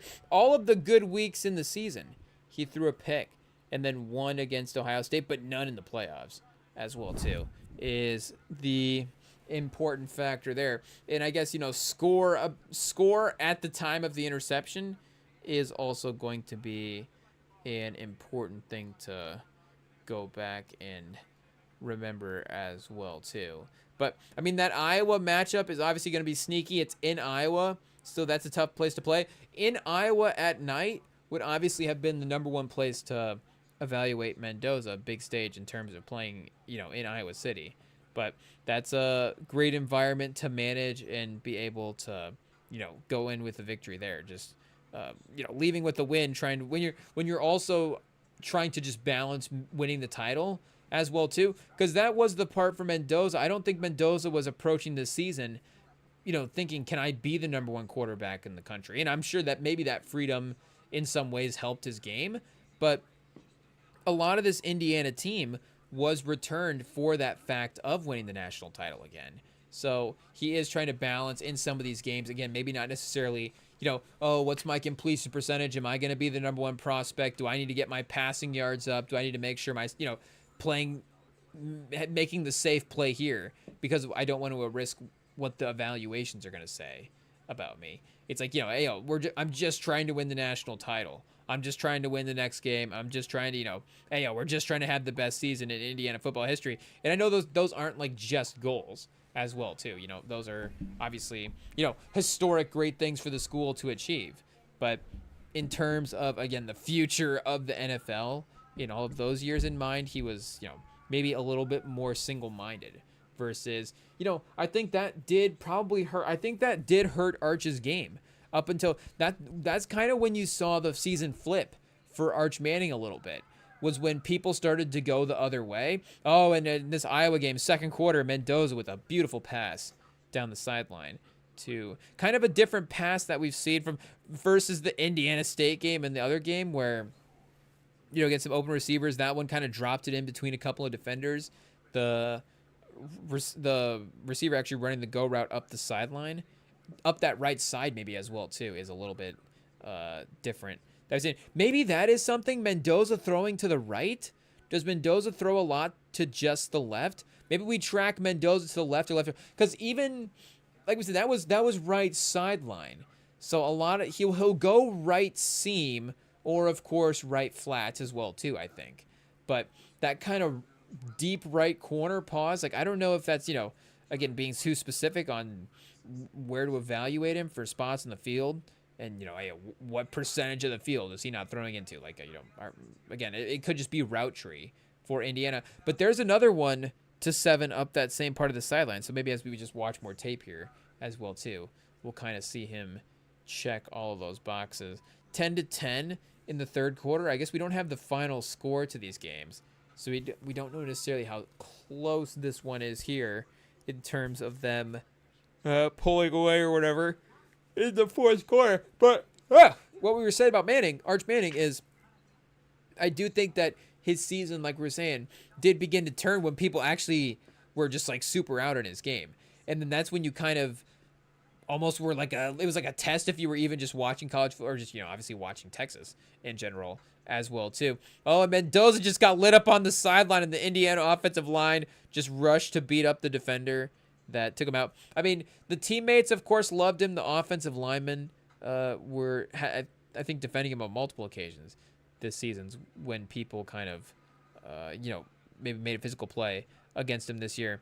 But, Manning did play better at the end of the year. And we know who we're talking about. Mendoza, the highlights, Arch Manning, we're comparing. But Arch Manning did play better this year in the back half of the year, and it got to the point where people were like, oh, obviously, and again, with the way it started, in some ways rightfully so, but it was like, next year will be the year. I guess I was going to say they were out on him, but then maybe the more appropriate way would say, next year is going to be the year for Arch Manning. But by the time you got to the end of the year, again, if Arch Manning was in this class, I almost think you could make the case for him as the number 2 quarterback. And again, a lot of that would be because Dante Moore is out as well. And a lot of it would also be, again, dependent on the pre-play this year sort of evaluation that he was projected as that elite guy. But regardless, when the narrative was just kind of shifted to like, I need to play good college football and I just need to be focused on like winning games for Texas and playing good games for Texas, then that's when he did kind of start to play better. But early on, I feel like you did feel the weight of the NFL evaluation and the pressure of being that sort of Manning lineage affect his performance. Versus, like we're saying, Mendoza didn't have any really NFL, in a reasonable way, didn't have like crazy NFL expectations on his game. Didn't have, those Heisman projections. I'm assuming he was on like those like preseason AP Player of the Year watch lists and like what the Davey O'Brien, like number 1 quarterback, maybe preseason American watch list. But again, in terms of him being, the number 1 name that people were bringing up for the awards, that just wasn't necessarily the case. So he definitely got there. And I mean, by the time we realized that, it was like, oh, Mendoza is probably the guy. It was like kind of clear that Mendoza had to be the guy. Like, Indiana would have had to have lost some pretty terrible games there, or some tough games there, and Mendoza would have had to have played bad. But again, he was just able to maximize what his opportunity was on Indiana this year. And we didn't even mention the pick that he threw as well too, starting his run of interceptions for the year. I mean, as you imagine, he was pressured on the play. So you have the pressure from, up from the middle. So it is blocking his vision in that way when he is staying in the pocket. And the pass sailed over and behind the receivers. So it was a little on target. It's just, I think with I guess obviously it wasn't, that's not what I'm saying, but with the pressure, if he was able to turn into that more, I think you could see that he was probably going to get that accurate. Let me see if I can go back and get that here. He throws it. You can see he does kind of throw it to the spot. Maybe he thought the receiver was going to stop and jump up to get that, but the receiver kept running across the field is probably what ended up happening, and then he overthrew and hit the defender. I guess, again, the question to his overthrow there and what the receiver's judge of that was, I guess we can't really get a good gauge of on the camera angle. Chat, ayo. And we got a work week ahead. It is what it is. But Mendoza is, again, I don't think looking too crazy on that interception there. Kind of the pressure forced turnovers are not great as well too. But I think kind of maybe I don't know if it was pressure or almost communication as well too that caused it. But they did get to Surratt late in the game, which gave him the 7-point lead. It was 13-13 when he threw the pick. So again, the Iowa offense maybe being a little bit more competent, they actually probably could have gotten an upset win here against Indiana. They played him about as good as anybody. And, we're not getting any offensive highlights to figure out how they were, matching up on the other side of the football there. But it was a missed tackle late, and they were man coverage a lot of the game as well too. So, you obviously missed the tackle there. The yards after the catch opportunities can get pretty devastating. But I mean, that is a pretty prove it run, I guess, as well too. I guess I'm not really registering these 3 games in a row, but Indiana, Iowa, and Oregon, bang, bang, bang. So pause. So you go, Michigan State, UCLA, Maryland, Penn State, especially James Franklin fired at that point as well too, if I'm not mistaken, and then Wisconsin and Purdue to end the year is again a little bit of an easier walk. But those 3 games and the way they handled themselves is definitely proven. Again, that is looking back as well too. Early in the season, 20th team in the nation, kind of working their way up, and they're fighting against Iowa. It is a little, what's going on here? The 11th team in the country, they move up 8 spots after getting Illinois by 53 points, and they can't even be a top 10 team in the country. So there still is a little hesitancy there, I guess, for them to do what they do. But then that moves them for 7 to, like we're saying, Oregon at 3, and sets up the top 10 matchup there. So Oregon, the first time they were able to, see the team. And, the numbers in this game, 215, 1 touchdown. He was 177 and 5 touchdowns in the next game. 17 for 20, 16 for 27 in the championship game, but 14 for 16, then 17 for 20. And just seeing the completion percentage on papers is pretty crazy. And yeah, the semifinals is actually what is going to be suggested, I guess, first before the regular season game. And again, 1 interception in this game to 1 touchdown as well. But I think this was another one where they did need kind of some late drives and some late efforts to win. So his ability to have that 4th quarter clutchness is something that was proven, like we're saying, in this season as well too, and against the good teams.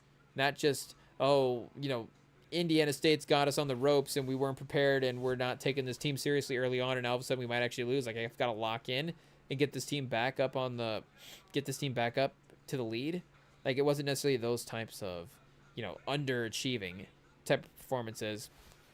He's got a lob just out the back of the end zone early, throwing it away. 3rd and 7, fires Surratt one-on-one. The Oregon corners, of course, are probably also going to have a lot of the one-on-one type of tasks that we saw the Iowa guys deal with. Oh, they're mixing it in a little bit. Little zone that time. Fernando Mendoza underneath the easy route. Oh, a 3rd and 1. They ended up with a penalty. So 3rd and 6, and then that brought in the sack. I mean, I guess, again, it doesn't really matter what happened at this point because this game's already over. They already won. Indiana's already won the national title. There is no revisionist history that can happen. But, opportunities left on the table, you can definitely go back and, remember those as well, too. But, hey, Cooper, just wide open, chat. And again, like going back, Tua, maybe Tua is a forgotten name here when thinking about Mendoza. And I guess, is Mendoza right-handed? He is right-handed. He's not left-handed like Tua, right? And I guess Tua didn't have the same type of maybe, with all due respect, just in a little bit different condition. Maybe going back to the college days there. But he was the same type of, sort of dynamic, electric offensive quarterback that, again, could run those types of offenses that Mendoza runs here in Indiana, but also had crazy receivers as well, too. What did they have? Jerry Jeudy and Ruggs and Waddle, and there was one other guy there as well, too, that I'm not going to remember who it was. But, again, just an insanely stacked core and guys that were open all the time. And you see, like, even on some of these, like, the routes where the receivers are working their way back to the quarterbacks, like, they're just breaking off these routes so cleanly, and they are creating so much space. At times, sometimes it is the defenders giving him space, but they're just, again, they're just creating so much space on a lot of these routes that it doesn't even matter if the defenders are playing good defense. They're just really, really great with their ability to dig in the ground and turn around there. And then even the yards after the catch, I mean, Cooper, shout out. I guess we need to figure out where Cooper is at on the draft list as well, too, because he is definitely a guy to keep an eye on. I mean, Becker just made tough catches time and time again. That one a little underthrown, but he was actually able to almost make a play on it as well, too. So like we're saying, we got to figure out as well, too, where Mendoza kind of falls on that scale for the quarterback prospect here, because, again, there is the on paper numbers thing is, like we were looking at, just as crazy as it has ever been. But the openness of these receivers, I guess his accuracy, well, like at that time, out of bounds there. 18 seconds left, 10-10 in the game. Sideline throw, out of bounds. Once again, just Surratt just open. The defender's 6 yards off of him.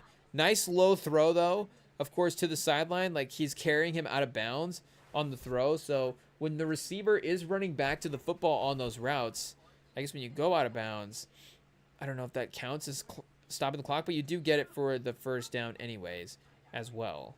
So you get up and get of course, the quick spike. The pass interference by Oregon, is that what gave him the field goal at the end of the half? I think it was. At least it's going to give him the opportunity there. I guess they didn't tie it. Look, they did take the lead there. It is 13-10 on the scoreboard. Oh, and there's a pass batted up, almost picked off, batted at the line of scrimmage. Was that something in the Miami game that was happening quite a bit, if I remember correctly, where batted pass was an issue for Mendoza in that one? So do we see it in this Oregon game here early? And the other thing about the Oregon game is, of course, this is the one team that he was able to have, one of the teams that he was able to have the repeat performances against in the individual season. So we were able to see that adjustment, that taking the step forward, that counterpunch. Like, how does he counterpunch another team? And it was, of course, an insane counterpunch, one of the best in the in the entire college football, one of the best seasons that we've seen in college football history. But we've got the little 5-6 yard throw once again to Cooper. Again, he does that out route is risky. That was a long out route to Cooper, who was the slot receiver. That corner did have a pretty good line on it, so he could have definitely made a fun interception there and taken that, I don't know, probably could have taken that right back for a touchdown if he wanted to.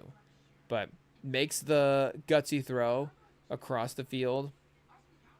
Almost gets to work. Throw to the sideline to Surratt, where Surratt goes out of bounds. So 3 minutes left in the third quarter for Mendoza. A little check down to the running back is the next pass. We might have to go back and just rewatch Matt Ryan highlights to remember Matt Ryan as well too. Is he better right now than 45 year old Phillip Rivers off the couch? Both guys off the couch. Who is the better quarterback right now? Phillip Rivers or Fernando Mendoza?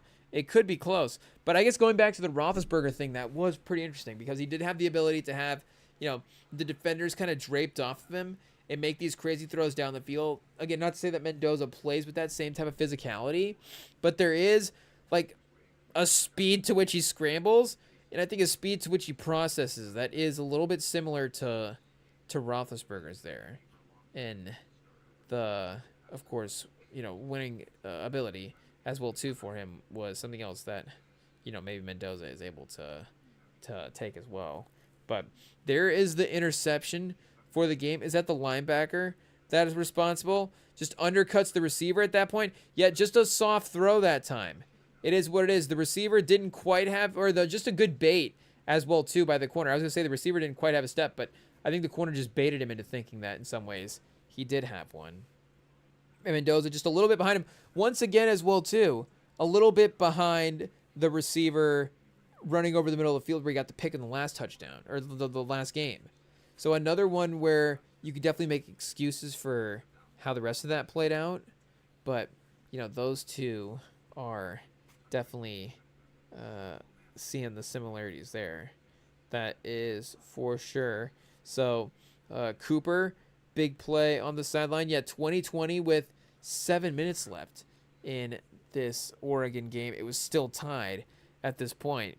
So they did need the Mendoza drive. They went screen. Oh, a screen to Surratt. That's right, Surratt. Big play up the sideline is able to get them inside the 10. And then Mendoza, the slant. Ooh, the risky slant.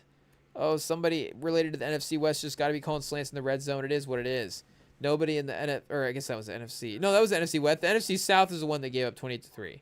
NFC West calls a slant. Surratt touchdown from Mendoza is kind of good job by Surratt there as well too. So they go up 7 after that and are able to close the game. So, obviously you expect Mendoza to, live up to the hype of the tape after he just won the Heisman and after he just watched him play this season, but seems like he is, again, on the paper, on the film, continuing to deliver. So let's take one more quick break here, and then we will be able to return with a little bit more Mendoza highlight and a little bit more of the end of the draft talk today for Mendoza. And is this episode of Draft to the Path with Rem and Sam? Hey, the Rem and Sam pod. Right after this, chat. Don't go anywhere. Just don't touch the dial. We'll be right back.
Oh, oh, we're back. The mute was not clicking there, chat. Hey, yo, it is what it is. I probably was maybe the thumb that was clicking the mute not working. Who's to say? But quick NBA sidebar real quick, because they were showing some stats for the Clippers here. We got Clippers Magic on in the background after Celtics Lakers, and they were, you hate to see him obviously, give compliments to the, Kawhi Leonard's great season, but they were talking about the Kawhi Leonard, Chris Dunn, Derek Jones trio and how great defensively it's been for the month of February. And that got me thinking, because immediately it's like, oh yeah, wasn't Derek Jones Jr. on that Mavs team that made the finals against the Celtics, of course? And, we were kind of thinking that team is like the hodgepodge team. Ayo, Luka, how does he carry this team to the finals? Ayo, Luka's out here taking Derek Jones Jr. to the finals. Well, what do you know? Derek Jones Jr. wanders on over to the Clippers. I guess, as we say this, of course, the Clippers are 27 and 29, but different story. But, now all of a sudden, Derek Jones Jr. with Kawhi is, again, these lineups work. Him next to another superstar is working again. Maybe that's another competitive thing. I'm not saying Derek Jones is he the next KCP or the next Robert Horry? But, maybe we say that in a different order there. But, the next Robert Horry, the next KCP. But maybe he is, one of those guys. And I think the new rule is now, if you're in the final, if you make the finals, whatever team makes the finals, those guys have to be mentioned. I mean, that does, of course, become an issue when teams win the finals or win the Super Bowl in the NFL and the NBA, and then the guys can get overpaid. But maybe the rule is the consolation teams, the runner-up teams, keep an eye on the roster of the runner-up teams. So I forget who we were talking about in a Siakam trade. Were we trading Siakam recently on the trade machine? I know the trade deadline's passed, but that doesn't stop us, chat. We're NBA renegades. We'll make a trade anytime. It doesn't matter what the trade deadline's at. But the AO, I guess we're not trying to get too political in the NBA there. But you got to at least see what your options are on the trade machine. I guess you don't have to necessarily force anything to happen. Pause. But for the AO, who were we talking about before this AO chat? It is, we were talking about Kawhi, but we were talking about Derek Jones for, again, him for the runner-up teams. Those guys do have to be, and Siakam, that's who it was for Siakam. Though they do have to be, and he won the finals as well too in Toronto. So again, he's been in the All-NBAs. We don't have to sit here and say, hey, keep an eye on Siakam. He's a good player. But maybe he is just a constantly underrated player, and I guess just, again, guys in the finals as well too. I guess they did kind of get Mathurin. They did get Mathurin. I mean, they did have to trade Zubats to get him, so, it is what it is. But another guy from a runner-up finals team. So I don't know. Is that part of the Clippers analytics there in the front office? I guess shout out, we're thinking on the same level as the 27 and 29 Los Angeles Clippers. You love to see it. It is what it is. But I guess going back to Mendoza, can Mendoza be 27 and if Mendoza was 27 and 29 for the Raiders, how many games would that be? How many seasons would that would be about two? That'd be 2.5 seasons for Mendoza. I don't think it would be. I guess it would depend it would depend obviously on what the distribution of that 27 and 29 is there. That would be 56. That would be, 3.5 seasons exactly. Hey, yo. So that gives him, I guess, 3 wins in, hey, how bad is this first season going to be? What's over, 5 wins? If he wins 5 games in the first season, that's okay. And then that still leaves him obviously 22 wins over the next 2.5 years. So that's 11 wins over 2.5 years. But if they win 7 games in the next year, that's 15 wins in 2.5 seasons. So obviously, we don't really have perfect half seasons anymore. But you could still give an 8-week estimate. So even if they were 500 to start the half of a year at 4-4, you're looking at a potential 11-win season in there at a 27 and 29. If they go 5-7 and then like this is our 4. I think we kind of did that math right. I think we kind of figured it out. So it can be positive if Mendoza has the same record as the Clippers through 56 games to start his career. Obviously, again, different spread of the season, or different, splits for how many games over different courses of seasons. But regardless, could still be good. But we did go back and see the highlights from the major stretch of games here from the regular season. This Illinois, Iowa, Oregon run, 3-game stretch there. But to just remember what happened in the the important playoff games. Is the Alabama and Oregon rematch not important? Of course they are. But the Ohio State game is one that we can definitely go back and fondly remember. I think we just want to go back and watch Ohio State lose the Big Ten championship game. Again, it is what it is. But yeah, Mendoza was pretty good in this one too as well. I was thinking about going back and looking at the weapons for like the other, great, or not great, but the other top quarterback prospects as well too, because we were talking about like Tua, but you've got Burrow playing with the best offense of all time. And it's like, it doesn't necessarily hurt Burrow's NFL career. Of course, Burrow does have the benefit of he gets to literally play with Jamar Chase in college, or in the NFL. And even if he doesn't have Chase, he still has Higgins. So just a viable number 1 option in general. I mean, would Burrow be okay with any receiver? I mean, Burrow would probably be okay with a certain level of receiver, just in general. But, and Mendoza's early interception was off of a ricochet. Was that Surratt?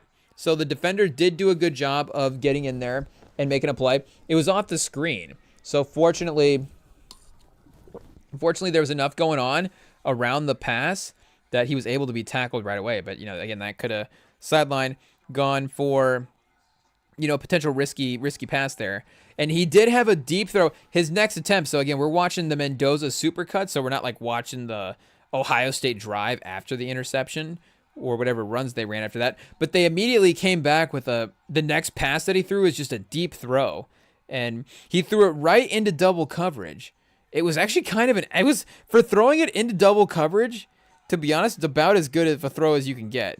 Both of the defenders' heads were turned toward the receivers, so neither of them were back locating the football, which they did call pass interference here on this play. It was incomplete. They were able to break it up, but again, they got the pass interference call. So I don't know if it's totally a great pass interference call. I don't know if we're going to defend Ohio State there.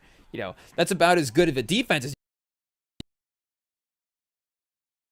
that is, again, like that's close to not being defensive pass interference there. But regardless, it was kind of a good pass by Mendoza as well too. I don't know if you can be too critical. And I guess, just overall, the speed of the game could potentially be a thing. But again, like he was able to figure these games out against Ohio State and against Miami. Like early on here, you see him kind of running around with the pressure, ducking around. Like, is he always keeping his eyes up the field every time? Like maybe not on the possession on the sack we just saw him take, but does locate the receiver running free to the sideline on the next possession, next pass. They're down 10-3 at this point in the second quarter. So how many times were they even, losing a football game at this point in the regular season? Were they were losing in the Miami game, right? As well. We'll go back and remember the game flow of, that one there. A little rollout to the left. And I guess just in general, him throwing on the run, it does seem like he is able to get set at times when he does scramble. I don't know if he necessarily is, like the Caleb, going back to Caleb Williams. I don't know if he contorts and has those same type of acrobatic running throws. I guess as I say that, he does flip one up the sideline, and he does get some good spin on it.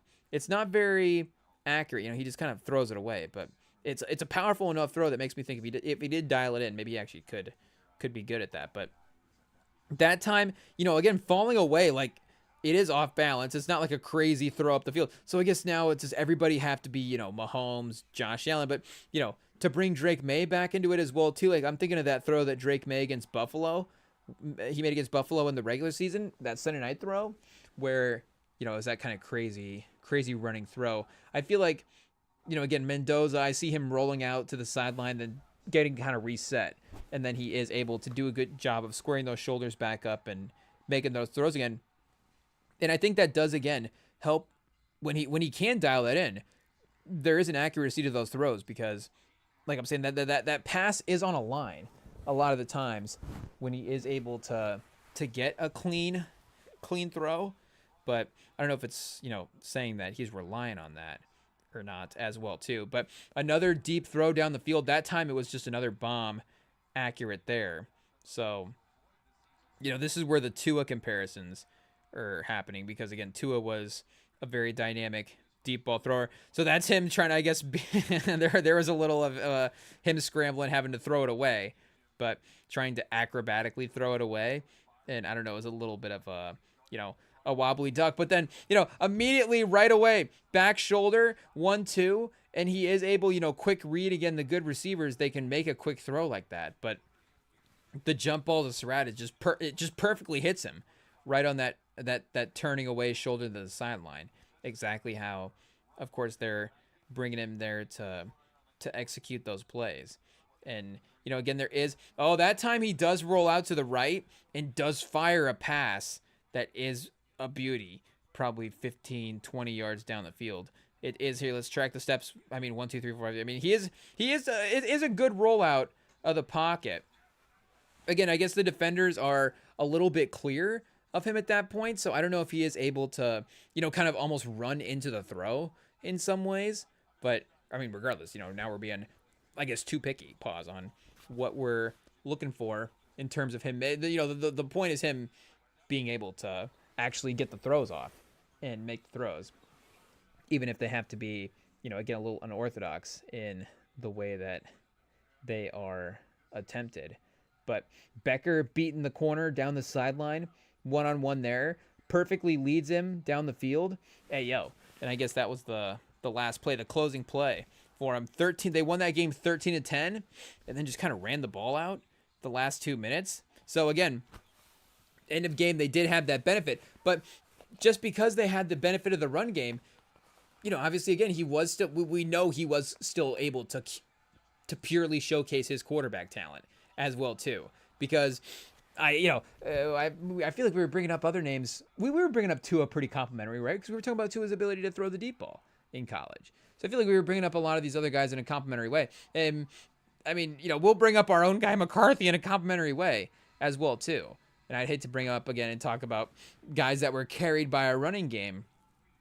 But he got drafted obviously highly in the first round, and there still is, hopefully 9 can turn it around for the football personality there. And I guess hopefully McCarthy, I don't know which one is it, Chad? Is it McCarthy or is it 9 that we need to blame for the way the Viking season turned out this year? But we knew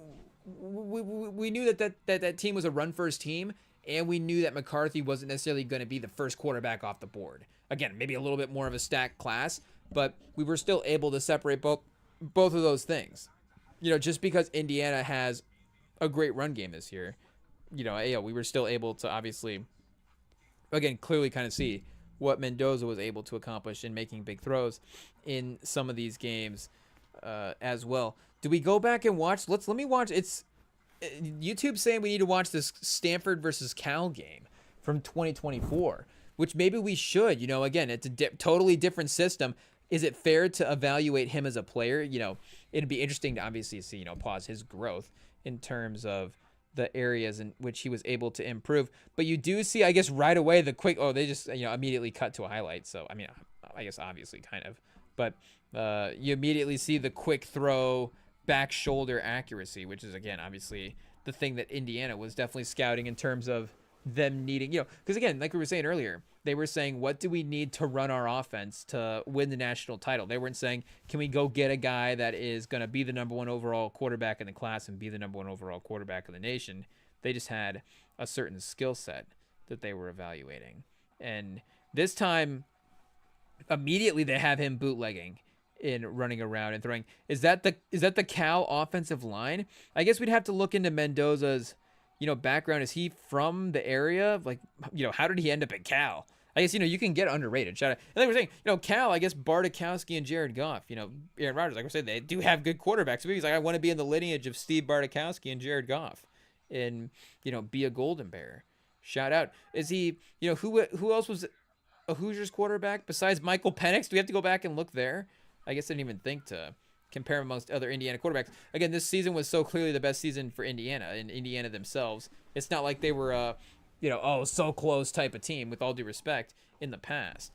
But Mendoza, you do see him obviously constantly navigating pressure here for the Golden Bears. 23 yards in the first quarter of this game versus Stanford. Mind you, at the time of this game, Cal is 5-5, 1-5 is this the old Pac-12, 2024? Is this still around, or is this...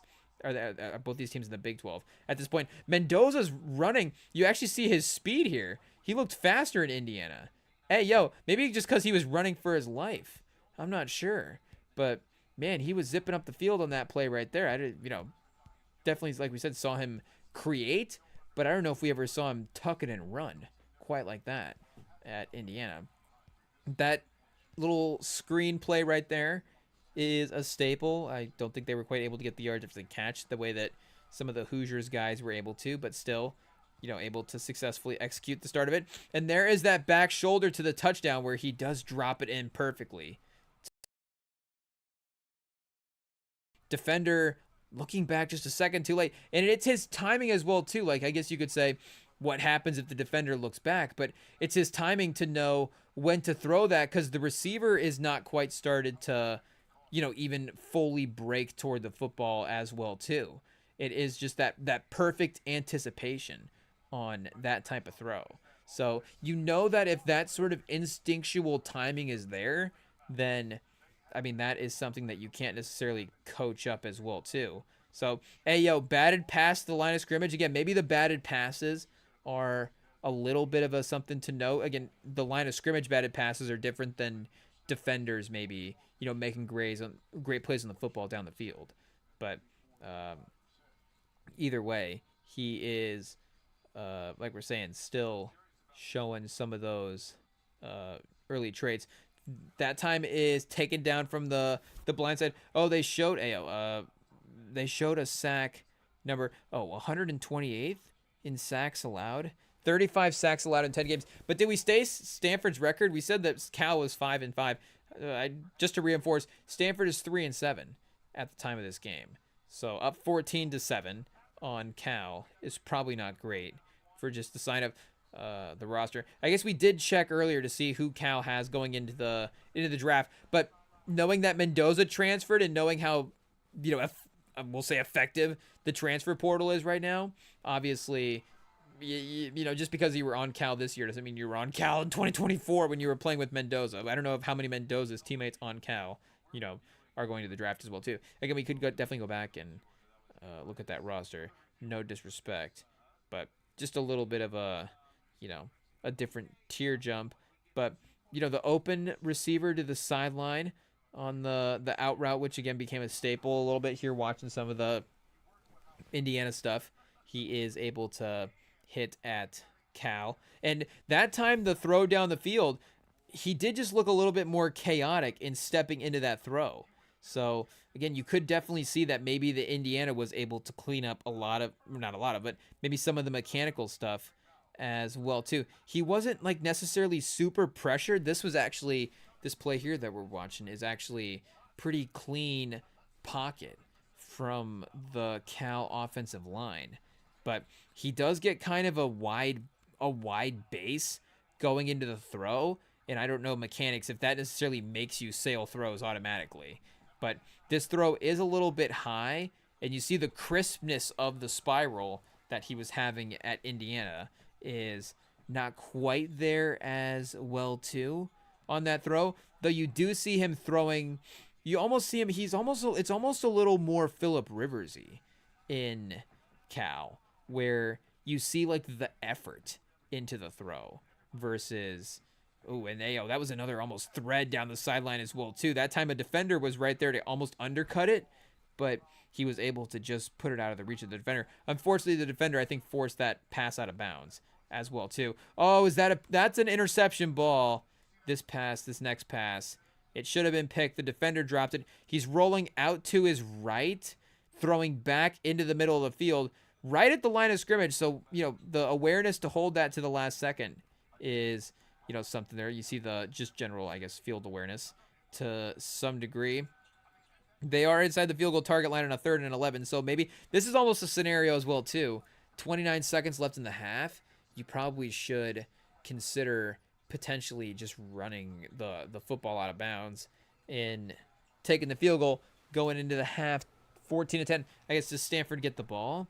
But yeah, just a tough look there with the defender right in the way. And he does have another receiver running free underneath the route that he was trying to throw. So he threw to the, the deeper receiver, like the 3rd level receiver, but it did look like he had a 2nd level receiver that he could have hit for still a 1st down and would have been more open. But, again, regardless, I guess it didn't happen. Didn't get picked. And I guess, did they not score off of that? Hey, the score going into the 3rd quarter is still 14-7. Did they go for the touchdown there? Hey, they should have just taken the field. Did they miss the field goal? I guess that's probably the possibility as well, too. Ooh, the little lob pass over the defender. Little flick it right over the top. Hey, whoa, pause. But he does get the little Stafford-like completion there, I guess. So I guess, going back to what we were saying, the Rivers comparison, yeah, in Indiana, it does, his passes do look a little bit easier. And yeah, I would say that his stability in his throwing base did get a little bit better.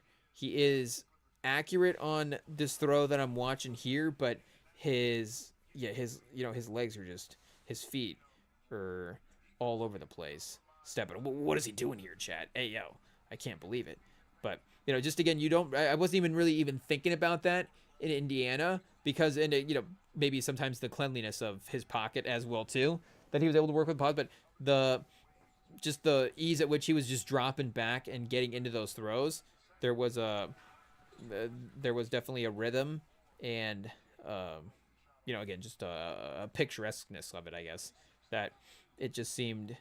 if the quarterback mechanics are unnoticeable, sometimes that can become a good thing in some ways. Again, like we're saying, the flight path and the spiral and the accuracy, the anticipation, all those things like after the throw can be very noticeable as well. But sometimes the actual throw itself sometimes can, you're like, hey, just normal, awesome quarterback mechanics that the guy is working with. So again, he does have a little bit even still of like a side army thing. So that's kind of, I think, the Rivers element there. And yeah, again, down the field, just his overall deep field accuracy really, really improved. So I think it's obviously fair to evaluate him based on the newest version of the tape as well. Like, again, going back to Burrow, were you going to evaluate Burrow on his Ohio State tape after he had the, arguably one of the best, well, not arguably one of the best, but arguably the best, Cam Newton obviously had the best, but, arguably one of the best college football quarterback seasons that we've ever had. One of the best college football passing seasons that we've ever had, I guess, if you want to say it that way. But, again, there is obviously just the visual, you can see the development that he was able to make as the quarterback. And it is obvious that Indiana, it's not just that, there is that benefit. Yes, you go to a better team. Obviously, that's going to make your game better.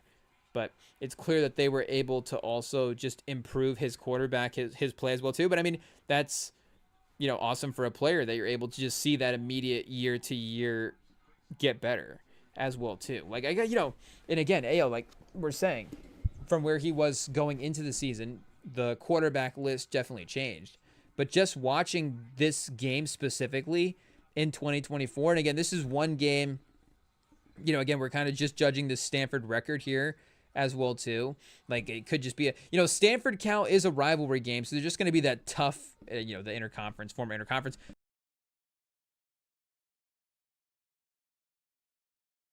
Ways where, the vibes are going to be for a hard-fought game.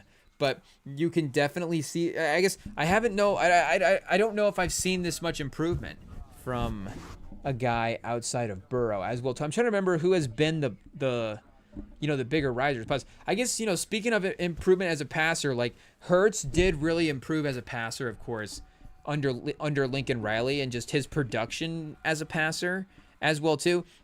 He was in some ways, I think he did become overall a more dangerous quarterback at Oklahoma. But he was a very, very, just in general, obviously, a very dangerous quarterback at Alabama.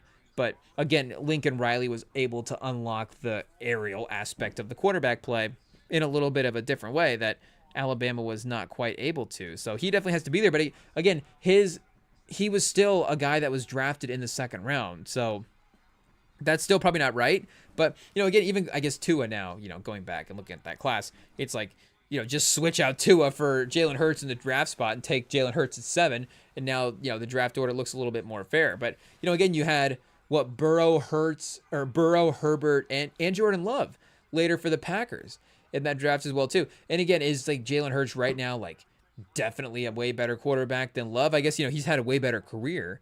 But the talent, again, I guess, Jordan Love can get there as well, too. Again, you got to give Jalen Hurts the credit for the level that he's played at when it's mattered. But, again, his improvement got him again to like the 40-something pick in the draft. Very impressive.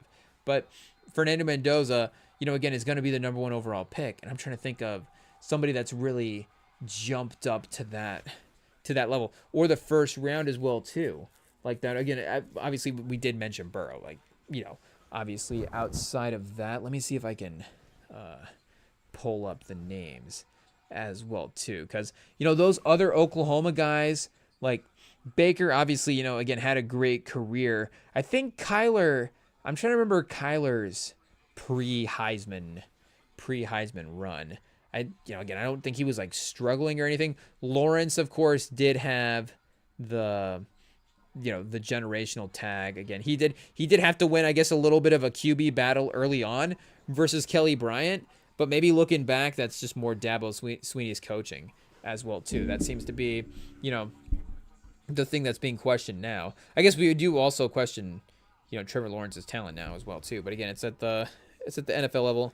I guess not necessarily the college level. It's not like Dabo's gone to the NFL and struggled. He's just continued to do so at Clemson. But, Texas A&M, that's right. I guess, he did have a Texas A&M run for Kyler. But I guess, he was what, the backup behind Baker there for a season. So, again, his just Oklahoma production would have just weighted directly based on opportunity. And then Herbert was always, I feel like Herbert kind of emerged once you started hearing his name as, you kind of knew that he was going to be a top quarterback prospect if he was able to keep up his play. I guess Jaden Daniels. So both of the LSU guys. Daniels, of course, was a major, major improver from his time at Arizona State. That's for sure. I mean, yeah, as a passer, definitely improved. There's no denying it. I mean, he was in the same Jalen Hurts element, though, where he was just a dynamic quarterback. And that's not to say that Mendoza wasn't a dynamic quarterback because, again, he was making plays here at Cal. And I don't know if Cal was way more, if Arizona State was way more successful with Jaden Daniels than Cal was with Mendoza, but I think they were. Again, Cal had a losing record. I think Arizona State was like still good. It's just LSU was, becoming more of like a current day playoff team at that point. And again, obviously he himself was winning the Heisman. Yeah, 8-5 in 2019. So again, they're better than Cal. Anyways, if that's the bar, 2-2 in 2020, hey, that's something. 500, 8-5 again in 2021, and then 3-9, I guess, in 2020. And I guess Jaden Daniels gone at that point. I guess the 2-2 season would be one that would count, even though it's only 4 games. So again, in the 2 full seasons that they started, they did have winning records, even if his stats weren't first round type talent. Again, he was still a dynamic athlete, like we're saying, in his own right, still a weapon at the quarterback spot. 710 rush yards and 7 touchdowns versus here. Let's go Mendoza at Cal. And I guess, again, this doesn't really have anything to do with where he's at now as a number 1 overall pick. 6-7. I guess, what do we think? They were like a 3-win team. 6-7 and 6-7 versus, What does that make us think of, Chad? I don't know, but it's still worse than 8-5. Again, it's maybe not that much crazier. And I guess we were complimenting Mendoza's speed in some ways. 87 rushes for 105 yards. It was a yard a carry in 2024. 3,000 yards and 16 touchdowns, 6 interceptions, 68% completion percentage for him that year. See, the Stanford game is definitely a little bit of a tough rivalry game for him. It is what it is there. Lost to Miami. AO, number 8 Miami at Cal. Lost to number 22 Pitt. Lost to number 9 SMU. And lost to number 24 UNLV. So I guess, again, only kind of losing to, definitely better teams. And then North Carolina State, they did lose by 1 point in here. I guess Florida State, but they were kind of close at Florida State. Florida State's unranked, so I guess can you say they were way better? But still, in theory, you would think Florida State over Cal most seasons. Uyunglele, Mendoza versus Uyunglele. Hey, yo, I guarantee you I guarantee it is what it is. Well, maybe not Uyunglele at Florida State, because this would have been post Oregon State. So I think post Oregon State Uyunglele, we were kind of being realistic about what's happening. But Clemson Uyunglele and Oregon State, more so Oregon State Uyunglele. Oregon State that year was a fun team. There's no denying it. It is what it is. Say what you want about Uyunglele as, a quarterback talent and the draft stuff and the pre-college valuation. But regardless, this team was for what the Oregon State Beavers have been for a football team. This team was fun. And again, I don't know if Jonathan Smith necessarily turned Michigan State around in the way that the Spartans would hoped as well too. Is he still there? He might not even. I guess it's only been two seasons since he's taken over. So it would just be now that they've made a change. If they did, no, there's no way. He's still got to be back for a third year though. 4-8, 5-7, 4-8. I don't know. We might have to check. Shout out. We only laugh because he's a Spartan head coach. Otherwise, it was a bummer, of course, that we did like that team, and then he immediately went to coach the Spartans. So, immediately made us, override the fun of rooting for the Oregon State team.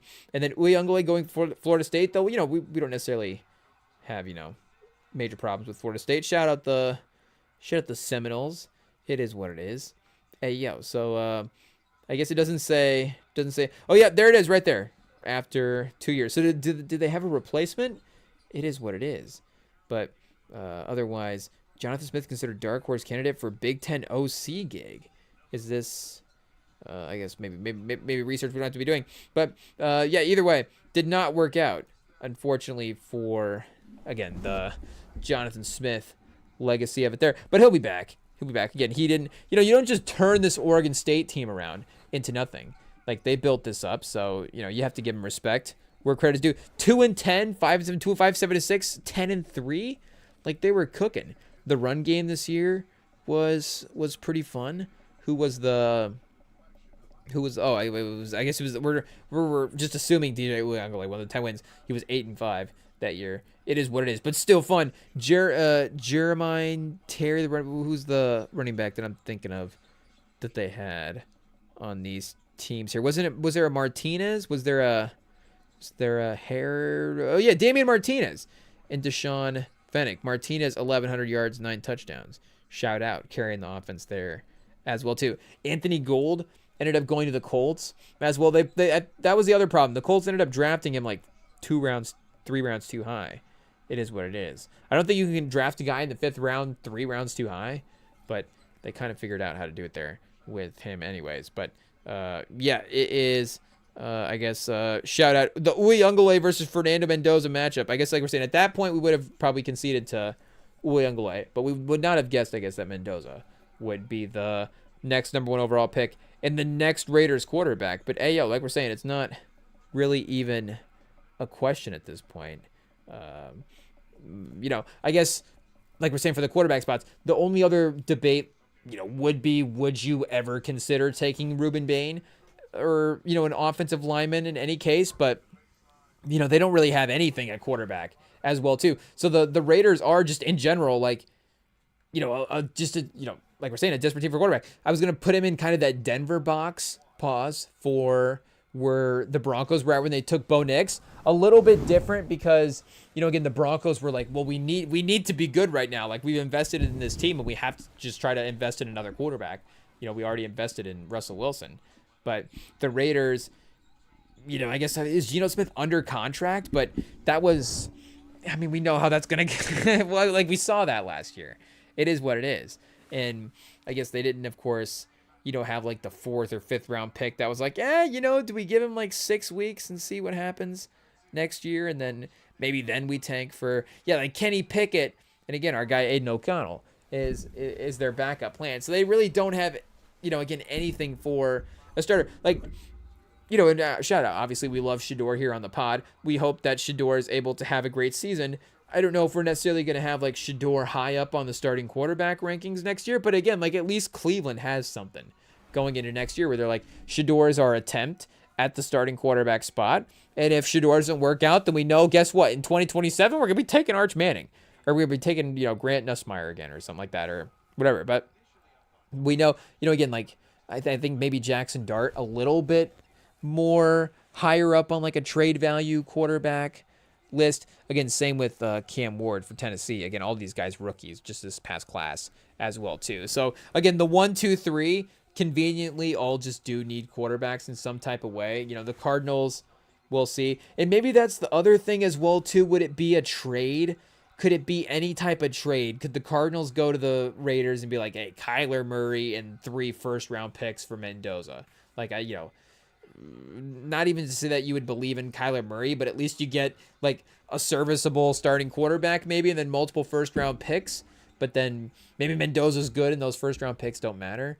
I don't know if you're thinking the NBA terms there. But it does seem like this is, again, a good opportunity for the Raiders to get I would say, like an A-. We'll say A-. I was going to say B plus is too high. Like an A-, draft prospect type quarterback in the franchise. And, we can talk about, how often do these guys, pop around in the draft or blah, blah, blah, blah, blah.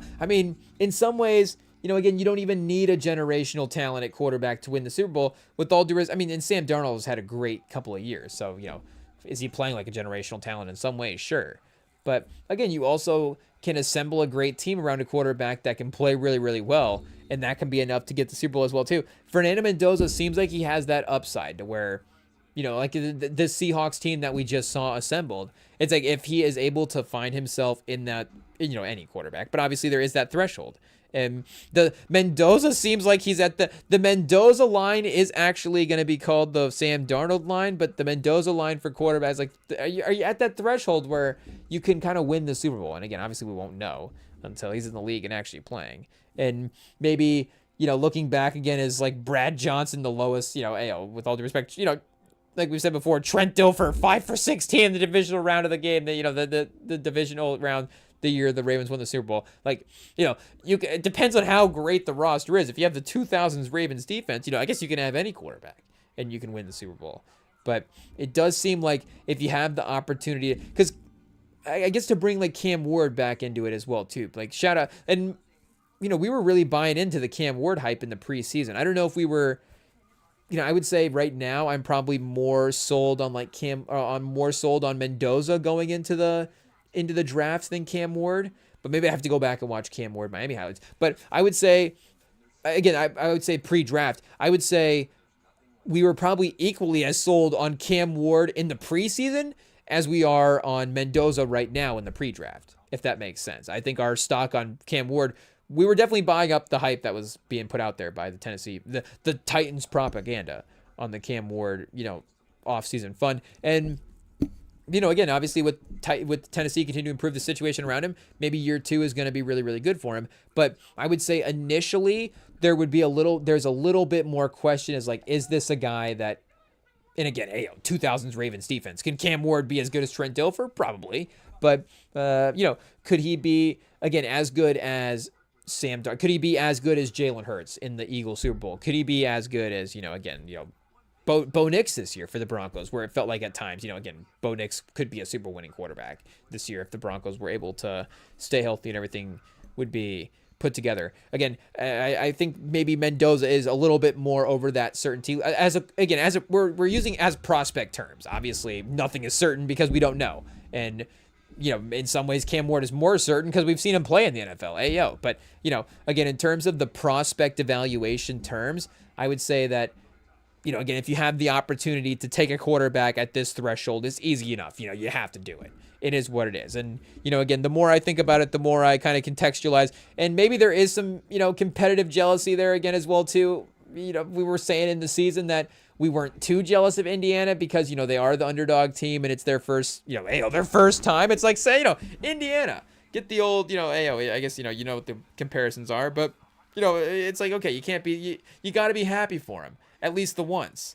But, it is what it is. We also like when Michigan wins national titles. So even if it is a team that is their first time, it means it's also not Michigan. So we are going to be a little bit bummed out there. And, our guy Bryce Underwood is a guy that, we hope becomes a star in college football as well, too. So again, Mendoza's a senior, or, it's more his time to be a star in college last year versus Bryce Underwood I think being the starter last year and getting through the season, but just being the starter for last year was in some ways, and being as encouraging it was, was a win in itself. But, we also, again, like we're saying, want him to be in the limelight and want Michigan to, like we're saying, be a dominant team. It is what it is. But as we look back and kind of, maybe remove the competitive jealousy of it all away, it's like, yeah, maybe there is that certainty and that, just like, like we're saying, Mendoza, ayo, shout out, good quarterback prospect. I guess he gets the Remington stamp of approval. After all, after winning the national title and winning the Heisman, it is what it is. But, again, I don't know if he quite is, and, what do we say? We're comparing him to now another, biased, we're comparing him to Bryce Underwood and Andrew Luck. He's somewhere in that scale of talent. It is what it is. But, again, not to be disrespectful to Mendoza, it's motivation. If it's like the screensaver, if it's his alarm in the morning, it's like the soundbite of the Remington Sand Pod. I mean, I know he's a longtime listener, so I hate that, again, he has to hear us say that, we don't think he's quite as talented. Is he 99, do we think he's 100% as match talented as Andrew Luck? Like, nobody is, chat. Nobody is. It is what it is. But, for 21st century quarterbacks, Michael Vick, he was 2001 draft, right? So, or no, so I was going to say 1999 draft, 2001. What draft was he? Is he 21st century?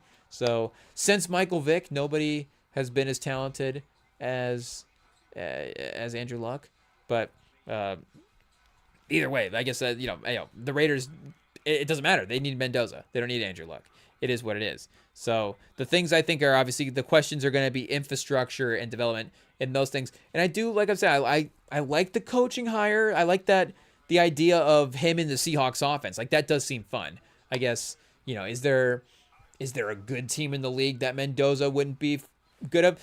Maybe it's detrimental to the Eagles that you would say something like that. Again, I don't think it's detrimental to Jalen Hurts. I think maybe it's detrimental to some of the stuff that they were running this year, where you would say, I mean, obviously Mendoza with that personnel, you're like, that's great. But with what they were running, I don't know. But again, him just throwing some of those jump balls, like he is pretty accurate now with throwing those as well too, like we're saying. So I don't know. It could be interesting. Do we do like a instant, who would we take Mendoza over right now? Would we take Mendoza over Anthony Richardson?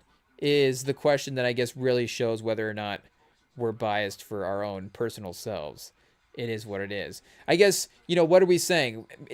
Are we saying Anthony Richardson in the 7th round of a hypothetical draft or Mendoza in the 1st round? Because, again, the values there do matter, right? They do matter. And I guess what are we saying for this actual comparison? Are we saying because Stafford versus Mendoza next year? Like, the Rams aren't doing that, but maybe as I go through the list, maybe Mendoza's better than I think as well too. Like, again, obviously Mahomes, would you take Mahomes on one knee versus Mendoza? I don't know. Hey, do we have to call Sam? Hey, would Chiefs fans trade Mahomes right now for Mendoza? Imagine. I mean, obviously it wouldn't be a 1-for-1, but would you trade Mahomes for the number 1 pick and 8 other first-round picks. How many first-round picks can the Raiders trade? The interdivision Herschel Walker trade. Hey, yo. And not to say Mahomes would be Herschel Walker, but imagine that'd be quite the pivot. Herbert versus Mendoza. And again, I have to get the contract reset out of my mind as well, too. And the next year factor, because that's obviously not fair as well, too. A quarterback in year 1.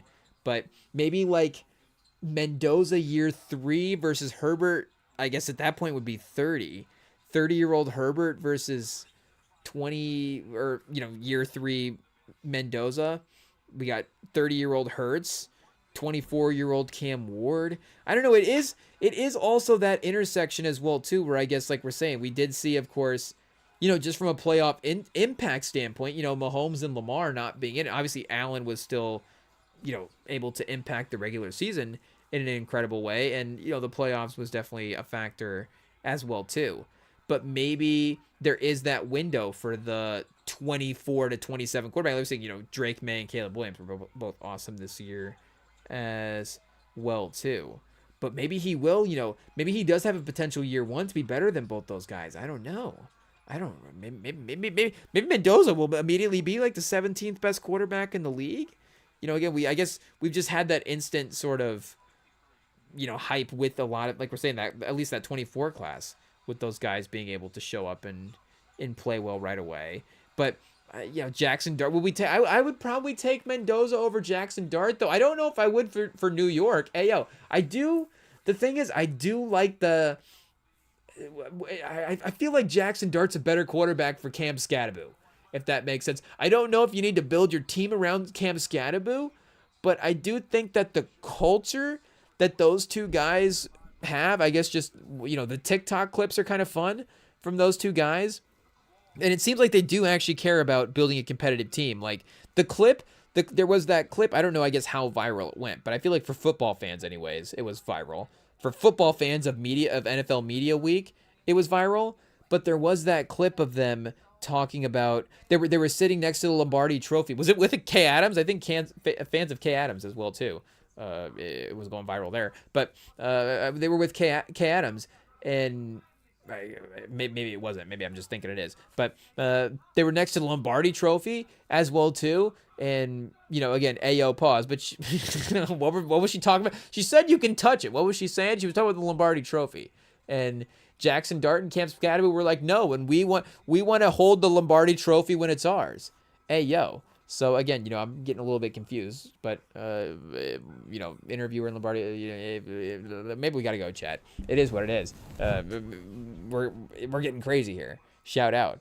But I think that, again, maybe just straight up blank slate teams, maybe Mendoza would be the better one. But that is a fun vibe though. Specifically that New York Jackson Dart scam. Hey yo, we're not saying he's a scam. Cam Skattebo, because he was good this year as well too. So again, it's more about the vibes. Like if Skattebo's just a guy on the sideline now, I feel like he could still be impactful enough for them to be a winning team. It is what it is. But ayo, what do we talk about Cam Skattebo now all of a sudden on the Mendoza scouting report? It is what it is. So shout out Fernando Mendoza, the next number 1 overall pick in this draft. And of course, we've got more draft stuff to evaluate over the next Sundays as well too. But hey, yo, don't forget about the Tuesday and Friday shows as well. So, NBA, as the hip hop albums, as the albums roll out for the year, we follow along there. As anniversaries for some of our favorite things pop up, we follow along there as well too. Hey, yo, I just saw the computer locked up and I was like, hey, did we lose it? But I was like, hey, at least it locked up at the end of the live stream this time. It is what it is. But maybe we log out now before it locks up and officially. So follow us of course in the podcast feeds here on the YouTube. You can message Rem and Sam on Instagram if you want to connect with us over there as well too. And like I said, be back Tuesday night for the next live stream, Friday night as well too. And hey, Sunday night as well too. Just come for the hang, chat. Come for the hang. It is what it is. We're here on the YouTube hanging out, having a good time. Like we said, sports, pop culture, movies, music. It's fun. We are all we're having a good time over here. Shout out. So we will see you all Tuesday night here on the Rem and Sam Pod on the YouTube. Can't wait. Enjoy the next couple of days. Peace.